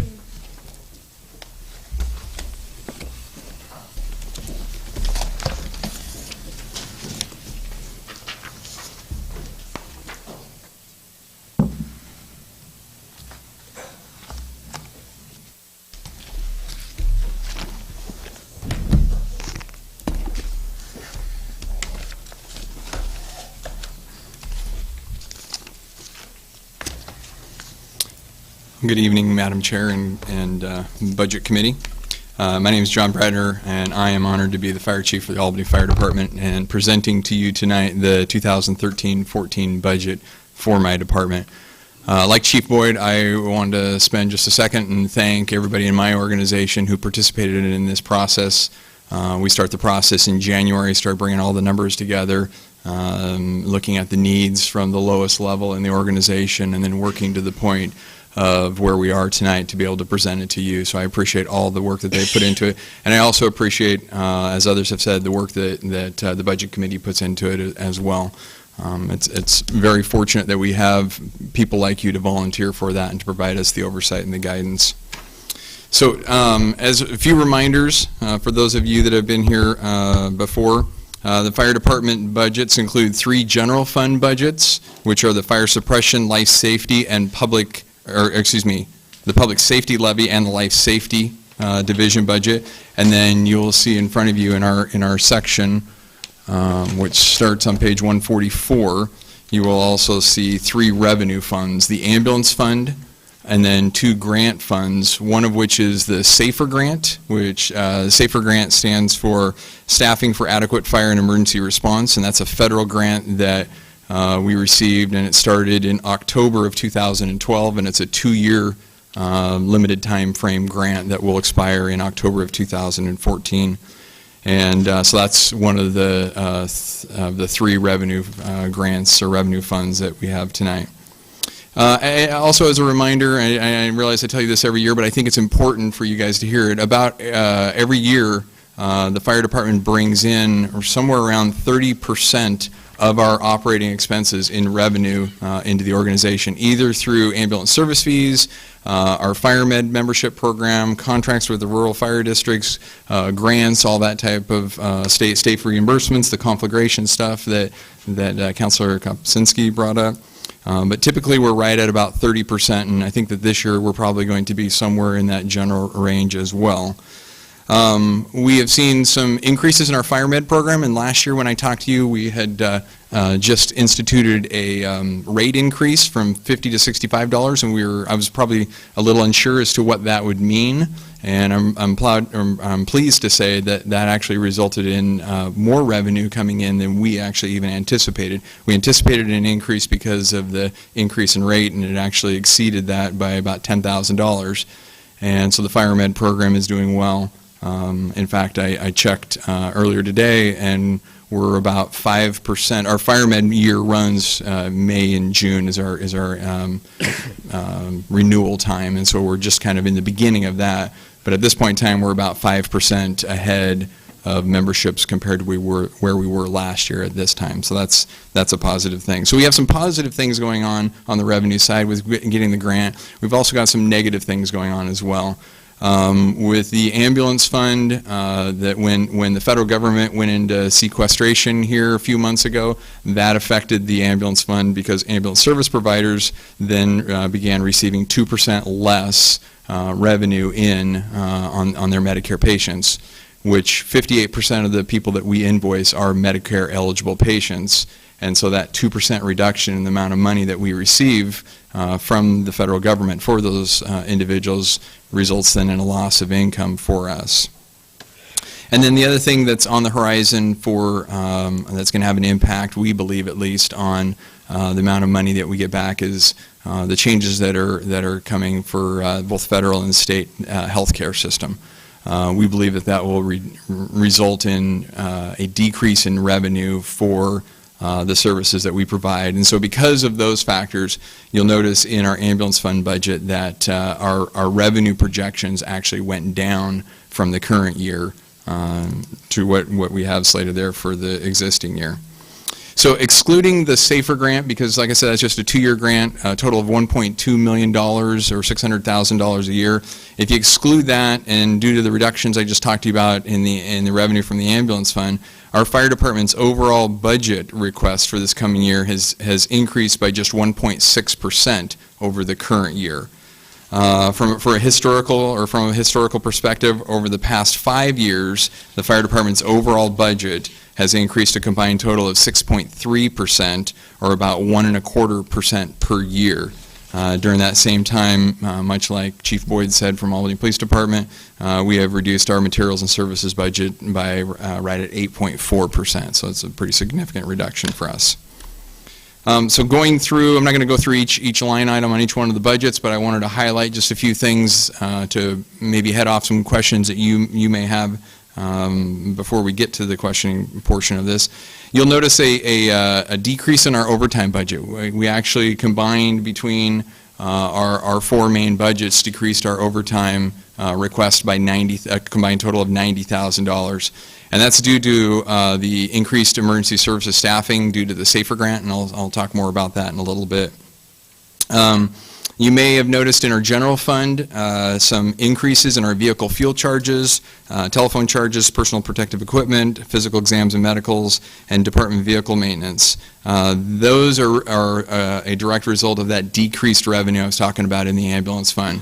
In the ambulance fund, our expenditures have to match our revenues, and so when the revenues went down, we still have the expenses down below in the materials and services section and the personnel costs, and so we ultimately had to move some different items over, being those categories I just mentioned, and then we actually moved one paramedic firefighter out of the ambulance fund who last year was being funded from that fund. In order to make the fund balance, we moved one paramedic firefighter. We had 13 paramedic firefighters, an EMS chief, and 2 ambulance billers out of that budget. We actually reduced that by 1 paramedic firefighter, moving that individual over to the suppression fund, and then we reduced our ambulance billing staff from 2 full-time employees to 1.6. So we reduced one individual by 0.4%. So as you're going through some of the similar questions that came up about equipment replacement, we still have no funds going into our equipment replacement, which is a concern. In this coming budget, we're going to basically completely expend all the monies that we've been setting aside in equipment replacement. In the current year, we're purchasing a truck, and that went truck company or an aerial apparatus that went through the budget process last year, and we're to the point of coming back to the council. I believe it is next week for final approval to sign the contract on that. And so that'll take place this year, and then we have some other staff vehicles that we'll be purchasing next year. But that will basically exhaust that fund. And then our IT equipment replacement, I didn't go back and look to see how many years we haven't put into IT equipment replacement, but it's been probably 3 years, I would guess. And Jorge and I have been talking about that and have some concerns about it, and believe that we can meet this current year's obligations.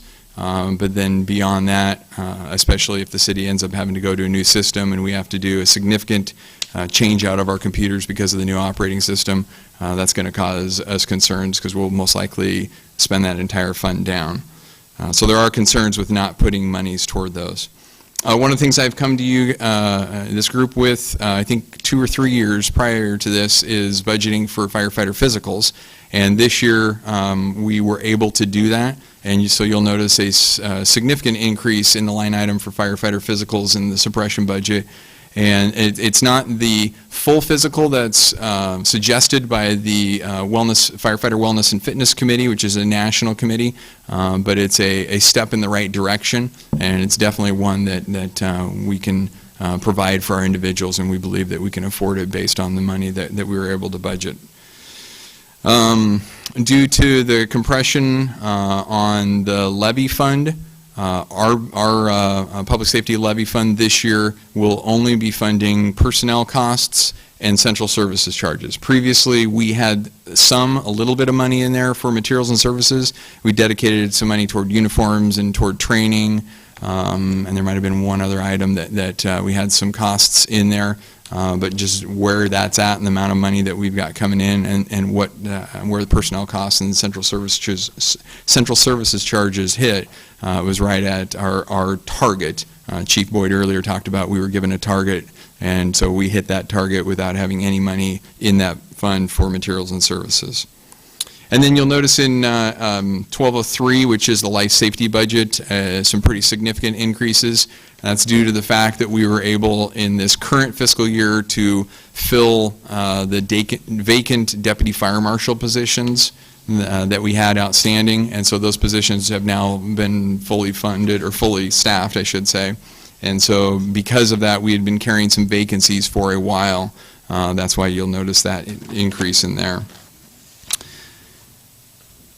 Let me see. I think I covered all that. So the last thing before I open up for questions that I want to highlight is the benefits of the increased staffing that I talked about, or that safer staffing. And I mentioned the decrease in the overtime, and that's just one of the benefits that we've seen from bringing the 6 additional firefighters on duty. And just for a point of reference, when I say 6 additional firefighters, we work 3 shifts. Firefighters work 24 hours on, and then they have 48 hours off, and so they're continually rotating. So when we hire, if we're going to put one more person on per shift, we have to hire 3 people, so there's one per each one of the 3 shifts. And so in this case, the grant got us 2 additional people per shift, or a total of 6 individuals. And so because of that increased staffing, we're realizing a decrease in our overtime. And so we've budgeted next year for, like I said earlier, a $90,000 decrease. And that number could come in less or more than that. Hopefully it'll come in more than that, but we felt like that was a realistic number in looking at what we were spending this year, what we anticipate to spend next year. And so that's definitely a benefit of having the safer staffing. The other thing, a couple other things I want to mention. One is better protection for our community, specifically North Albany, but ultimately all of the city of Albany. With this additional staffing, we've taken our North Albany station, Station 14, from being staffed with 3 individuals to 4 individuals. When it was staffed with 3 firefighters, they were cross-trained. We're all cross-trained as paramedic firefighters or EMT firefighters, and so they were on what was called a swing crew. So if a fire call came in, the 3 of them hopped on the engine and they took off and they went on that call, and then that station was left vacant. There was nobody there to cover an additional call. If a medical call came in, the 3 would hop on the medic unit, and they would take off and go on that call, and they would leave us in the same situation. And now with the staffing of 4 out there, it does a couple different things. One, it allows us to staff a 4-person engine company out there if there's a first alarm fire. And I'll speak more about that here in just a minute. And the other thing that it does is that it allows us to staff, or have the possibility of staffing, 2 medic units actually out of that station. So previously we were staffing what could be considered 2.5 full-time medic units. 2 medic units full-time down here at Station 12 and Station 13, and then a half-time medic unit because they were that swing crew. They could be out on a fire call and not available for the ambulance call. In this case, they could still be out on that fire call out of that station, but we do now have the ability, when that first medic unit leaves and 2 individuals go on that first out medic unit out of that station, there's another crew of 2 still back there staffing a backup medic unit, which provides additional coverage not only for North Albany, an area that previously would have then had to get its services from Station 11 or Station 12, one of the other stations, but it allows them then to be able to respond to medical calls immediately and have staffing at that station. So it's a benefit in that it's better protection for the community. That staffing of 4 out there is not the same as it is at our 2 similar stations where we have both fire and medical protection with an ambulance and an engine at Station 12 and 13. In those stations, we staff 3 on an engine full-time and 2 on a medic unit full-time. And they don't swing between the apparatus. So this station, we're staffing 4 either on 2 medic units or 1 4-person engine company. So it's provided better staffing, but it's still not the same as the other staffing that's there. Last fiscal year, about 12.5% of the time, and to give you a reference on what that 12.5% is if you look at when we have a call, obviously we don't have a call all the time, so when you look at just the time when we have a call, 12.5% of the time when we're dispatched on emergencies, we have 3 or more emergencies happening at the same time. Unfortunately, people don't schedule their emergencies, and also, unfortunately, a lot of them seem to happen at the same time. More people are moving around, traffic accidents, heart attacks, whatever the case may be. So 12.5% of the time when we have emergencies, we'll have 3 or more emergencies at the same time. And so when that happens, that means that during that period of time, under our old staffing model that I told you about, where at the best we could staff was 3 medic units, we would have no immediate transport services available in our community. There'd be crews either committed on emergencies, or we'd have crews, an ambulance crew coming over from a neighboring department if it was 4 emergencies or medical calls at the same time. We'd have a crew coming over from another city. And so under this new staffing model, with the fact that we're able to staff 4 medic units, that actually decreases the number of times, or the percent, I should say, of times that we're reliant on other jurisdictions to come and cover our calls or cover our city from 12.5% down to 2.5%. So it's a significant decrease in the amount of time that we're able to cover the calls, and that then results in better response times, better coverage for our community, and then ultimately also increased revenue, because when another city comes over and transports for us, they bill for those services, we don't bill for them. If we keep those patients and we're transporting them, we're seeing an increase in the amount of money that we're able to collect just because we're transporting more patients. So I talked about the decreased reliance on the mutual aid departments to cover our calls. In the past 4 months, we've been doing this safer staffing now for 4 months, whereas previously that 12.5% of the time, it was something that was happening on a regular basis, that we were seeing a medic unit from Lebanon or Corvallis come over and cover our city. In the last 4 months that we've been doing the staffing, we've actually only had 2 calls that we have not been able to transport, and we've relied on a mutual aid company, which is what they're there for, and it's valuable to have them there, most definitely, and we reciprocate back and forth. But those 2 times were on a day where we had 4 Portland transfers from Albany General to Portland, 3 of them simultaneously. Well, we can't take 3 of our medic units out of the city to take a transfer to Portland, so we ended up asking one of our neighboring agencies to take 1 of those. And so that's an unusual circumstance, which I would say fits in that 2.5%, not 12.5% of the time. And then the other one was when we had a second alarm fire at Wah-Chang here about a month or so ago, maybe a little bit more than that. And we had mutual aid companies covering our city just because of the nature of the fire and what was going on. And we had a medical call during that fire, during the early stage of the fire, and Corvallis had to come over and transport that situation. So both of those situations out of the ordinary. They're not the normal day-to-day, which under our current staffing model, I at least feel like we're doing a better job at covering the day-to-day calls that we have to deal with.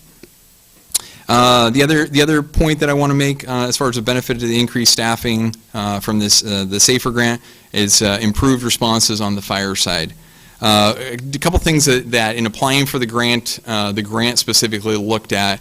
One I mentioned earlier was the 2 in, 2 out. By OSHA regulations, before a fire crew can take interior offensive action on a structure fire, they've got to have what's referred to as 2 in, 2 out. So if you got 2 firefighters going in, you have to have 2 other firefighters who are outside, ready, willing, equipped, able to go in and rescue those 2 just in case something happens. So that's a OSHA mandate. We've got to have 2 in, 2 out.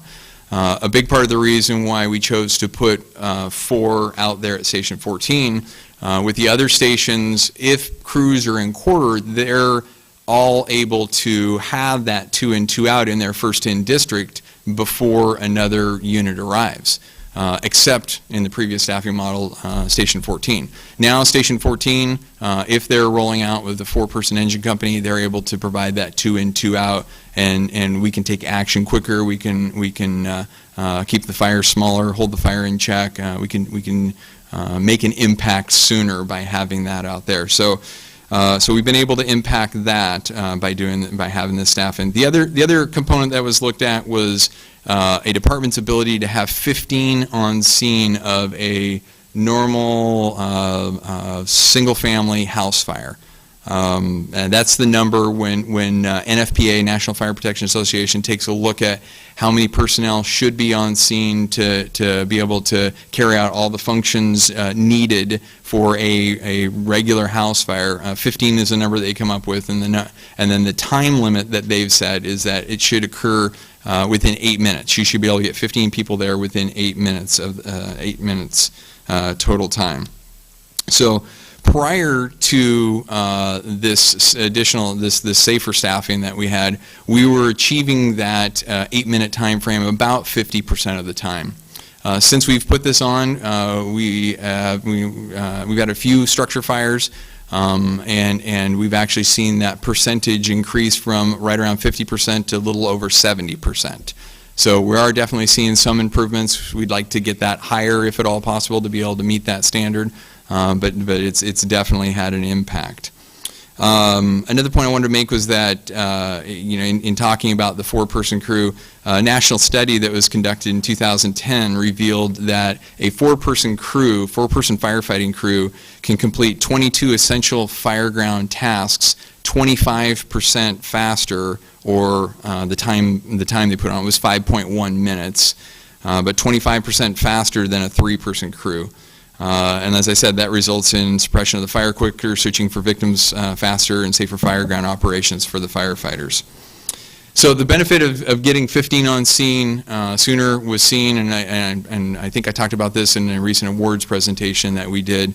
But in the house fire that we had, or the apartment fire that we had in January, where we had 2 fire victims inside, we were able to get 15 on scene 1 minute and 28 seconds sooner than we would have under our old staffing model, and then ultimately get in, do the rescue quicker, locate the victims, do the rescue, transport the individuals to the hospital, and then continue with the suppression efforts without missing a beat, basically. So it's had a definite impact and a benefit to the fire department and to the community, and so I just wanted to make sure that you guys were aware of that. And with that, I'd be happy to answer any questions you may have. Chief, I like the statistics, but what sustainability do we have behind these? You know, you've got a SAFER grant, it's a 2-year grant. After that, where are we going? Very good question. So next year at this time, I'm sure in the budget process, we'll be talking about that even more seriously. I've had a number of conversations with Wes about that, and he's been clear to me that there's 2 options. One is to either raise revenues and to find new monies, and I'm working on that and seeing what I could do to find any additional revenues to be able to afford continuation of those positions, and the other is to cut expenses.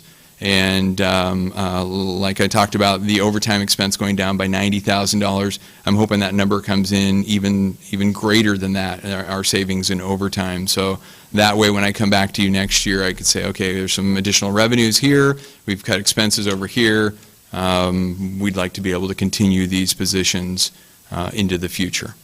So I don't know if that answers your questions or not, but definitely high on my radar, high on the department's radar to figure out, okay, how are we going to keep this going? We're realizing significant benefits from this, and so how do we keep it going? Thank you. Bessie? Yeah, Chief, you and I have talked about this, and I've talked to others in your department. This is regarding the hydraulic gurneys and the backup units not having them. And before the meeting, you and I talked about it. Could you explain to the rest of the committee, because, I mean, I think they're important. It's a safety issue so that our medics don't have to lift, I mean, heavy people. It's just a safety issue. And you told me why right now they're probably not feasible, but could you explain that? Sure, Thank you bet. What Councilor Johnson is referring to is we have 6 ambulances total, the ones that I talked about that were staffed, and then we have 2 reserve ambulances as well. And on the 4 that are staffed, we have power lift cots, and so I believe maybe you got a ride on one of those and experienced that. I did, and it was wonderful. Yes, and they're, I've talked to medics in the field who've been doing this for a long time, and they've told me that this is probably one of the greatest things to come to the fire service as far as just saving backs and protecting the firefighters and just making it more comfortable for the patients as well. So we've got those power lift cots on our 4 frontline medic units. Our 2 backup medic units don't. And Councilor Johnson was talking to me about how do we get the funds, how do we put those on our reserve medic units. And so I can't remember when you talked to me about that, about a week or 2 ago you talked to me about that. Went back, did some research. The power lift cots, list price is $14,600 each. Last time we paid a little bit less than that because we bought 4 at the same time, so there may be some monies saved by buying in bulk. But the bigger issue when I talked to our EMS chief is that of our 6 ambulances, 4 are the same style, a newer style, and 2 are an older style of medic unit. And as the cot comes out the back, the rear end of the medic unit, the doors that open up, on the older style medic units actually sits a little bit higher than it does on the newer medic units. The newer medic units have airbags, and when the doors open up, the back end lowers down enough to make it much more feasible to be able to get the cot in there. And so I talked to the EMS chief about it and funds and his preference and moving forward. And because of the difficulties or the increased difficulty with putting those power lift cots into the smaller, older ambulances, his preference that he expressed to me was to wait because we're actually looking at replacing those medic units in the not too distant future. So I don't know if that answers your question or not, but it does. Okay. Unfortunately, we can't get them. I know the money is short, but if they would fit into the medic units, I think it'd be something that we would actually benefit the city and its employees for, for the safety reasons and stuff. Yeah. But if we can't, we can't. But again, we go to the equipment replacement, and we have to make sure that we get them as soon as feasible as when you think you need them. Okay. Okay, thanks. Great, thank you. Yeah, Chief, line item 65005. On Breathing air. 1201. On page 146. On 146, okay. Doubling cost, and I guess I'm wondering, is this actual breathing air, or is this equipment, or? That would be the equipment that goes with our self-contained breathing apparatus. And I was actually just out today having my mask fit tested. We have to get fit tested to make sure that we have a good seal on our masks every year. And I was talking to the individual who helps with that program who was doing my fit test. And we are 8 years into our current air packs that we have. And so at the 8-year mark, the recommendation is, and the committee supports, my SCBA committee, if you will, supports doing this. They're replacing some weathered and torn straps and harnesses, and they're upgrading, if you will, the equipment. And so the additional monies that are budgeted in there are for the apparatus themselves, and not for the air. Correct. So do we have a compressor, or do we? Yes. We do. We do. It's out of station. It's out of station 12, yeah. correct. And it's actually, and we were having that conversation today too, it is a 21-year-old air compressor. And so we have been having some maintenance issues. We do all of our own maintenance on it. And we're probably going to be looking at going for a Fire Act grant here in this coming year to try and replace that, just to be able to keep up with the demands. Does it not have enough capacity, or is it just speed? It's more speed, and it's probably more mechanical breakdowns. When it gets a lot of significant use, they're blowing seals, they're having issues and concerns with that. And so we're looking at, it's 21 years old, and it works every day. Thank you. Bill? I was looking on page 153, your ambulance fund, and specifically at 65077, Department Vehicle Maintenance, and I see you lined that out for this year, and I thought, well, that's kind of strange. How are you going to maintain the ambulances without any money in the maintenance fund? But then I look on 146, 65077, it looks like you bumped that by 50 grand. So is that where the money's at? Correct. That was one of the 4 or 5 areas, the vehicle maintenance, the fuel charges. There's some other ones that got lined out. Gotcha. I think our telephone charges, if I remember right, it was lined out, and we moved those expenses from the ambulance fund into the suppression fund. Okay. And then where are we at on the radios? I know that I think it was last council meeting, Wes, you mentioned that you were having some discussions with John, and maybe we're going to work something out. Where are we at? Sure. We've been having some actually very good conversations with the county, with Lynn County. As I think was explained at that meeting, it's a bigger puzzle than just Albany Fire Department, since we're part of a countywide dispatch system, and when we need, like I was talking about, mutual aid for Corvallis or Lebanon to come over, we need to be on the same frequency. They need to be on the same frequency with us, and that's something that does occur pretty frequently.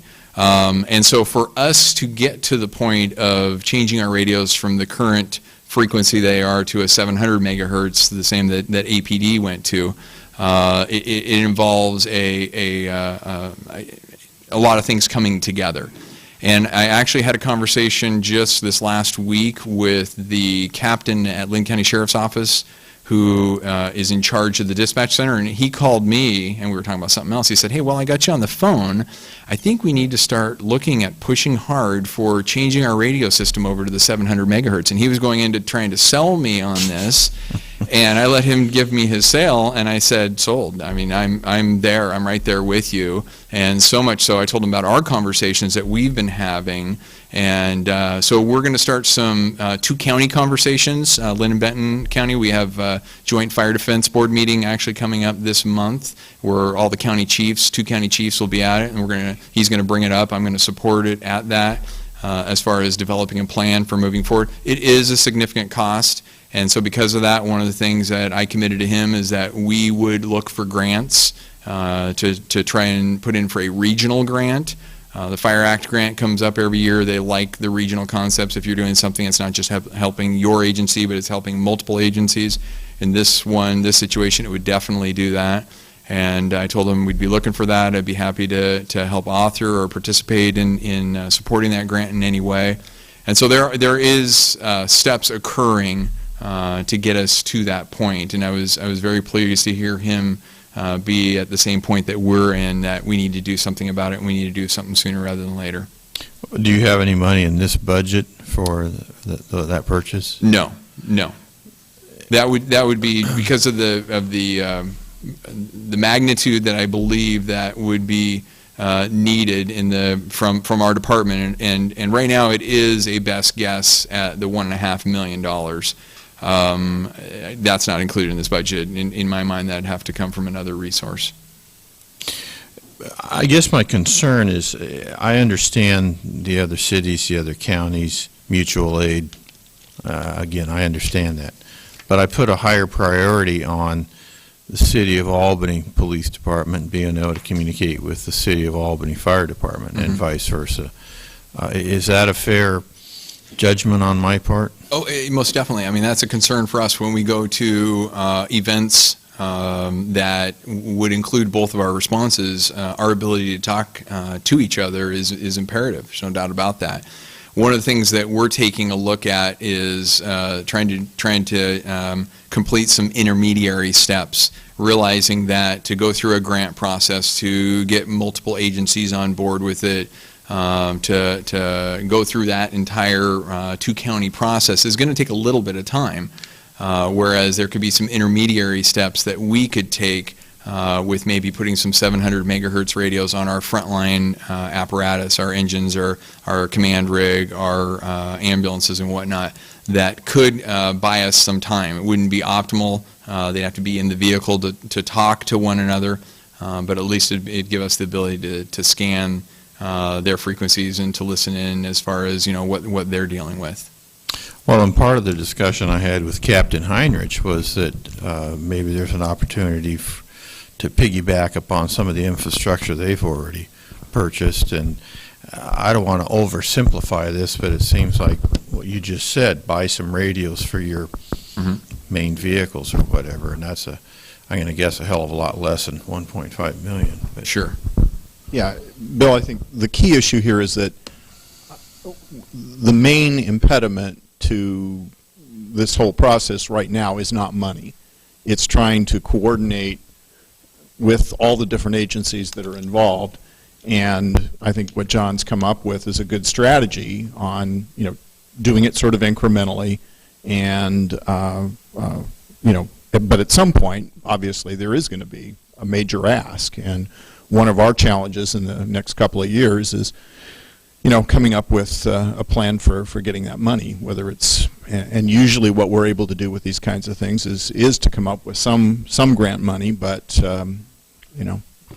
it may come down to us coming back to the council at some point and saying we're going to have to look at a different source. Well, and Captain Heinrich did say that they're able to communicate with the fire department. They just switched to the older frequency, and is that accurate? Yes, to my knowledge, they've got those vehicles those radios in their vehicles, and so in the vehicles, kind of what we're looking at doing on the 700 megahertz side, they were able to retain on their old radios and to be able to have that ability to switch over and talk to us. And you're all professionals and work under stress, so I'm sure you make it work. Sure. I, on the other hand, in an emergency, probably couldn't remember the number to 911. Sure. So as long as you're making it work, that's my concern. When I first heard this, I thought, wow, this is not right. Well, it's not the optimal system. There's no doubt about that. The optimal system is that we're all able to talk to each other, whether it's police, fire, Lynn-Benton County, Marion, Lane County, whoever's coming in, we're all able to talk to each other. And so, we're looking at the steps that we can take to ultimately get to there, and that very well may be 700 megahertz. Lane County has gone to it. I believe Marion County is going to it or has gone to it.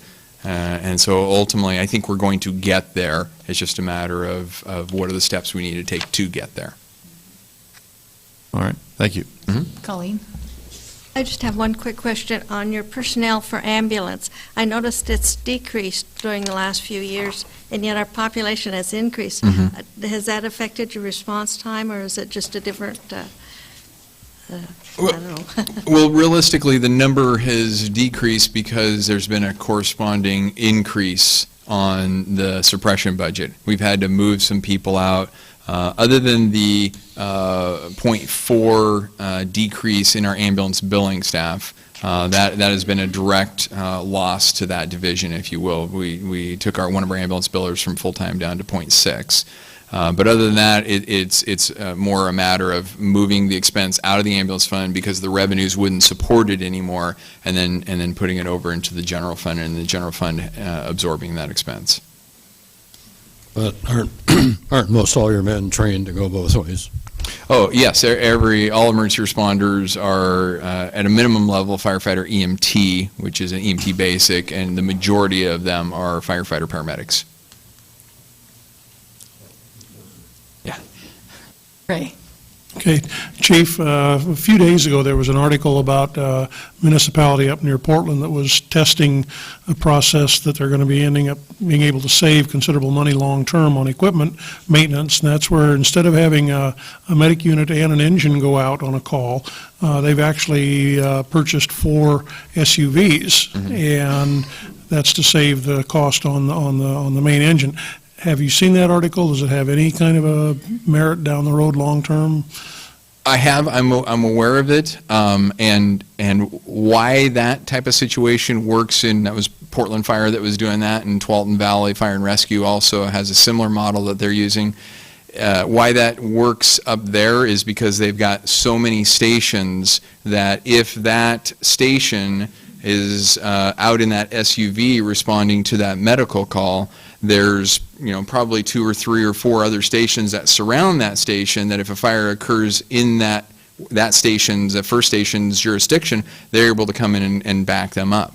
Our situation is we've only got 4 stations, and so if we do something like that and we put people into a rapid attack vehicle or some type of a suburban rig or something like that, the firefighters then are going to be out in that suburban on a medical call, and that could be, let's say, up in North Albany, and the next closest engine could be out behind Home Depot. And so you've got just significant delays in between those two. If we had more stations like they did, and you had the ability to back each other up, there can be some possibilities of using a situation like that, but with only 4 stations, it's not real conducive for our operations. All right. Thank you, Chief. All right. Thank you.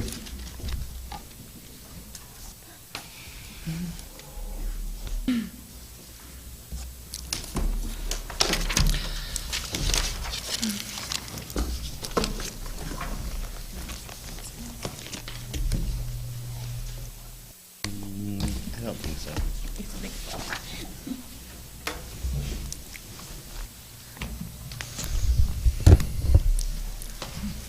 Good evening, Chair Folden and Budget Committee. Thank you for your hard work and your time tonight.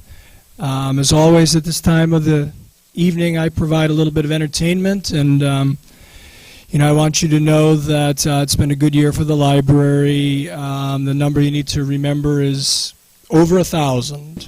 Every day, year-round, over 1,000 of your fellow citizens come through the doors of the 2 libraries and generally leave pretty satisfied. It's been a good year. Couple of highlights. Representative Close came and read stories to story time this year, and a couple staff members were mooned by one of our customers recently, and so somewhere in between those 2 events, I broke up a fight. So rest assured, we see the full spectrum of your fellow citizens, and we're glad mostly to deal with them. You might be happy to know, I learned this today, that Albanians checked out Cosmo as much as they checked out the New Yorker, so I was kind of happy to hear that. And again, the spectrum. Of course, I read the New Yorker for the pictures, And one comes to mind that's germane. There's an egg in a psychiatrist's office. He's on the couch, and the psychiatrist is like a piece of bacon. And this one isn't relevant, but I'll throw it in. And the caption says, "That's easy for you to say. You're cured." But the one that is germane is the egg. The egg says, "Don't worry, I usually only take 3 minutes." And so that's my goal tonight. The library's pretty straightforward this year, as are the other departments. I was given a number. You can see it on page 160. Had to wrestle a little bit to get to that 1% increase. And I have a couple of notes here. I'll just go down some of those numbers for you, starting with the temporary employees. I forget which department it was, but that's a VSIP person who worked through March. That's our Scott Keeney, who retired. That number shows up there. You get down to the middle of the page where 61376 and 375, those big cuts. Again, this year, for the fourth year in a row, we're looking for to outside sources to fund most of the materials that folks find on the shelves.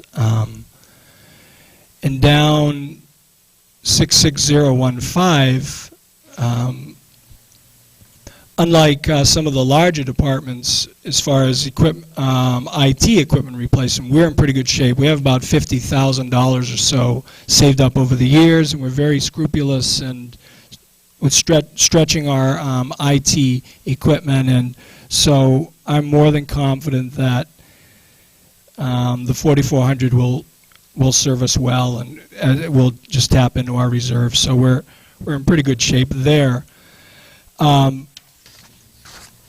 And then just to move briefly through the tiny funds, we don't often spend a lot of those because they're not generating interest. The VO Tourney Trust and then followed by the Olive Manella Trust. We're certainly grateful to these women who thought of the library many years ago, but the interest just isn't generating. We spend a little of it. And then where we're tapping into for most of our books, as we have, again, this is the fourth year in a row, is the grants funds.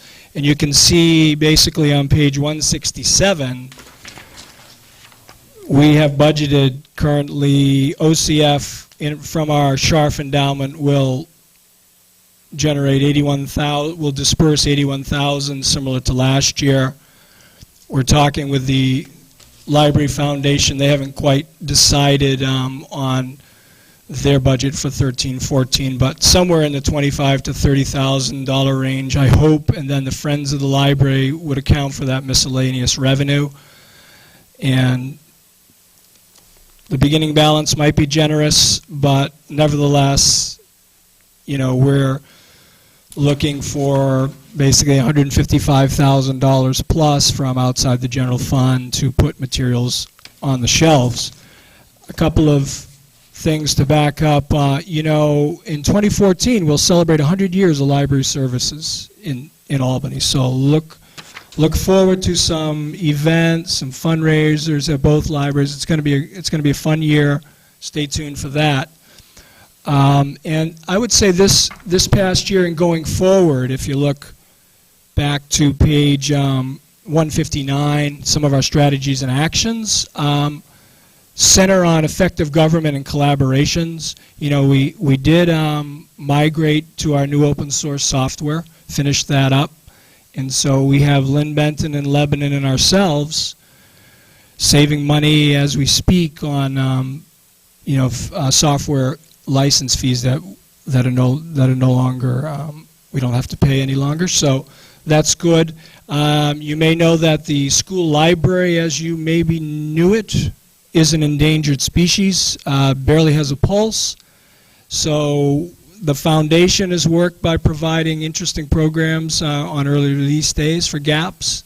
The Friends of the Library has actually kept a couple of school libraries open the last couple summers. So we've been collaborating there. And we're going to do a little a little bit more this next summer. And lastly, by way of there are many examples about effective government. You may have read about what's called the Passport Program, and we, if you have a library card in Albany, you can go throughout the state to other libraries that are players in the Passport Program and check books out with them. It's a resource sharing, statewide resource sharing that we're working on. Again, trying to provide access to library resources, show the value of the public library and your library card, and so far so good on these collaborative projects. So those are a couple of things I wanted to say. I know my 3 minutes are up, but please, I'm looking forward to your questions, comments.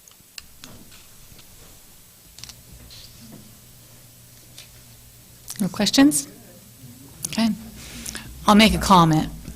Just to pat you all on the back, your staff and your space. I've run into 3 people in the last couple of weeks that have talked about going to the library, and unfortunately, when I said, well, what resources do you check out there? They don't, but they go there. It's a safe place or a comfortable place for them to do whatever it is they need to do during that time of the day, and they're very pleased with it. Excellent. Just not reading much yet. Yeah, people are still reading, though. That is good news. Thank you. Mm-hmm.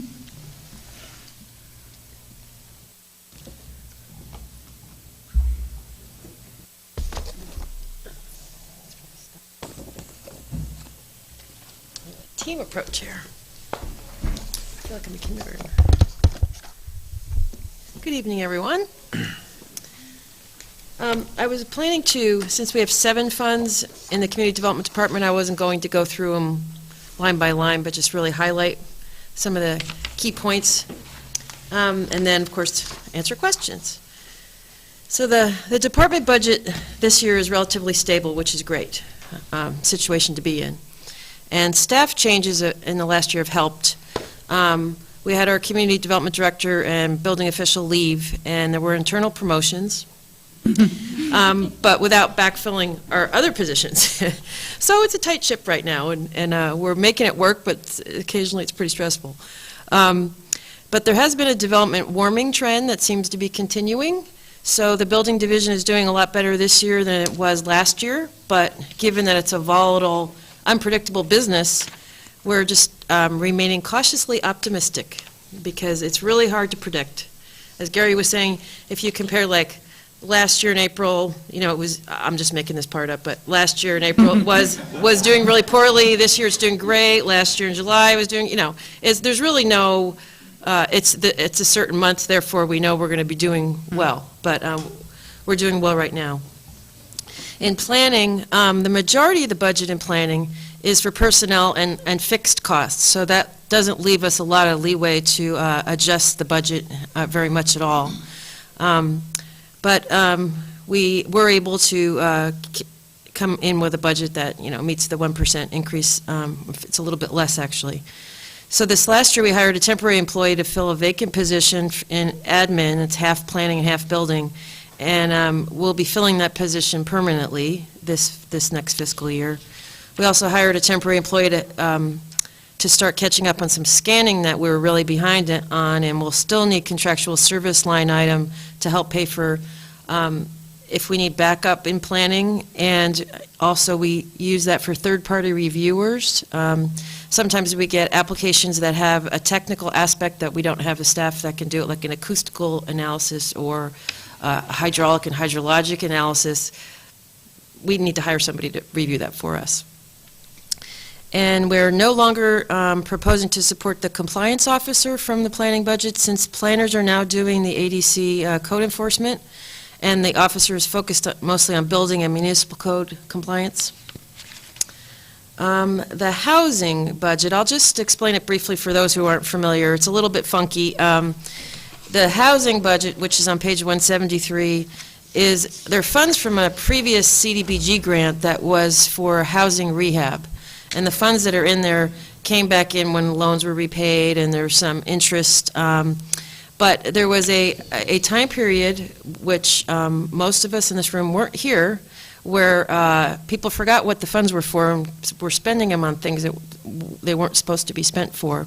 So we're working on trying to get that money back in there slowly but surely. For example, volunteer caregivers, they aren't really eligible, and so they could apply for the CDBG entitlement funds, which are the last fund in the community development budget. So we could talk about that briefly. And one item to note is that there is an outstanding loan of $150,000 that's still owed to the fund by Albany Helping Hands. So we're hoping something will happen with that.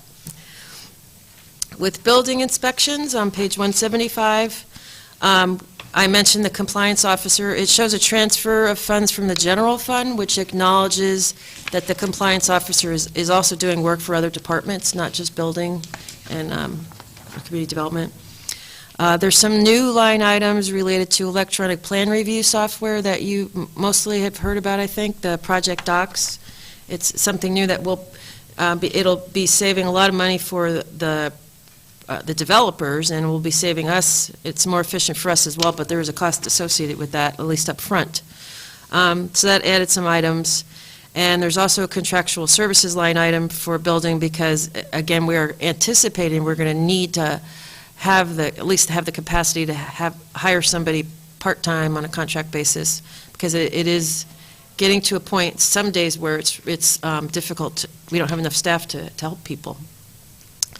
And then there's some additional funds that are related to 3 new code books. You know, there's the various building codes in every, is it 3 years? So every 3 years they change, so this year they're doing half of them, next year they're doing half of them. So we have a 2-year period, we'll have an increase in training and also an increase in cost of the books. So. Right. And then electrical has its own category, but they're really just minor changes. There's nothing really to note. And then ADA code enforcement, it looks like there was an increase in funds coming from building, but it's really pretty much the same. What Gary did is, you know, there's a lot of overhead associated with each staff, and rather than having overhead in its own category lumped together for all the staff in the department, he itemized it, so there's a better sense of how much a staff person actually costs, because it includes all of their overhead, not just their benefits and their salary. Then there's the SHPO Historic Preservation Grant. We always struggle with this one because it's an 18-month grant that spans 3 fiscal years, so sometimes it looks like we've overspent or that we've underspent, but it always ends up being spent on what it's intended for. And it's a matching grant for historic preservation, and it's been pretty popular. And makes a lot of differences in the community. So the last one is the CDBG entitlement grant, and that's a new status that our city has since we passed the 50,000 population threshold. We have to apply for it. There's a lot of process involved in getting to that point, and we have a $340,000 placeholder in there. It's just an estimate, and we won't know till later in the summer really how much it will be, but we're pretty sure it's at least that much. So that's the Rich has a question. Overview, yeah. Can you give us a 30-second status on the electronic plans program? How quick? So we are about halfway through the back side of the program. So we'll be starting staff training in the second and third week of July. So that's about where we are. So working daily with the vendor, and so we're going through that.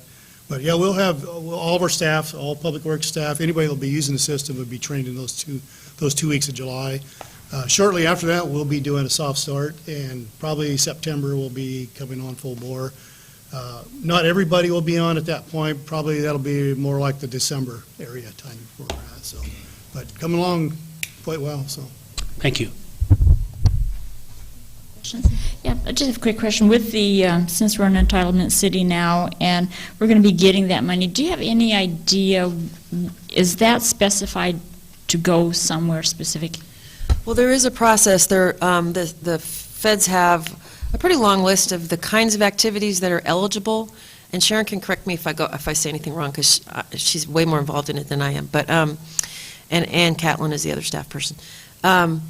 So you have this process where you develop a plan that really shows what the need is, and then you decide, you recommend what activities that are needed and also are eligible for the funding. And there's always going to be a list of projects that are needed that are far exceed the amount of money, so then you have to prioritize that. Yeah. So there's been a task force that's been meeting and putting all that together, and there's just a lot of work involved in that. But I just wonder what kind of projects this money is to be used for. Be coming to you on Monday at our work session. Well, so the okay. task force recommendations will be coming to you with the overall plan so far that's being proposed. So. But there's lots of different things. I could just, off the top of my head, I'll just, so it could be used for, low-income housing. It's really targeted for the lower-income neighborhoods. And if it could also be for helping people find jobs. It's pretty broad. It could be for neighborhood revitalization. So if there's an area where it's just there haven't been sidewalks, or it just kind of has this feel that nobody cares, you could put in street trees, you could do all kinds of things. Parks, but a lot of it is, a certain percentage of it has to be spent on like affordable housing type projects. Okay, thanks. Mm-hmm. Bill? You mentioned project docs. I just didn't find the line items. Yeah, it isn't easy. We had a hard time figuring it out ourselves. It doesn't say project docs, but Gary knows what it says in building. It's So, lighting, So page 175. Page 175. Under materials and services. So it's under software license fees. That's the annual fee that is building share. And then if you turn the page back to page 176, and it's the 91,903, which is the E-Plans building. So that's the cost that per year that we are paying back to the Pepsi Fund. Did you find those, Bill? Well, I found the second one you just mentioned, $9,000. What The was? one on page 175, it's under materials and services on the bottom third, and it's the fourth item down. That's a new item. So $6,000. Yeah. But that's only $15,000.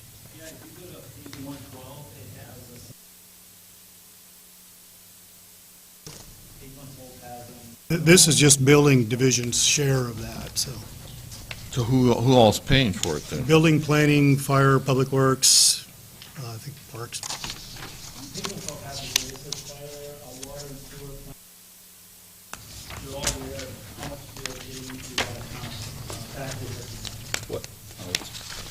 What page was that, Well, Jorge? page 112 is it's under finance. Yeah, it is kind of funky, because building isn't general fund, so it actually shows the amount, whereas the general fund budgets don't show the amount as line items, because I guess it would be, I don't know why, but it's just different. So that's in the finance. So it's a 50% split from building, 15% to three of the departments, and fire department is 5%. That's how it works out. What's the project code on page 112? 10 years. 10 years payments. What was the project code you're asking? Yeah, project code on this one. Transfers in.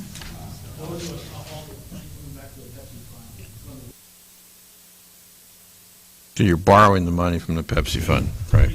And then we're going to pay it back supposedly. That'd be one to watch, Bessie.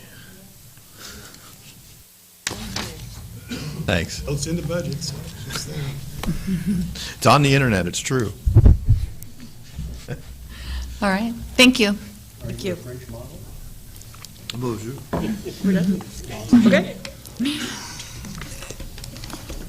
Okay, so we've made it through the departments, so we have space here for any committee discussion that we need tonight, and then we'll be moving on. Our next meeting is tomorrow night at 6:30. Not tonight. Yeah.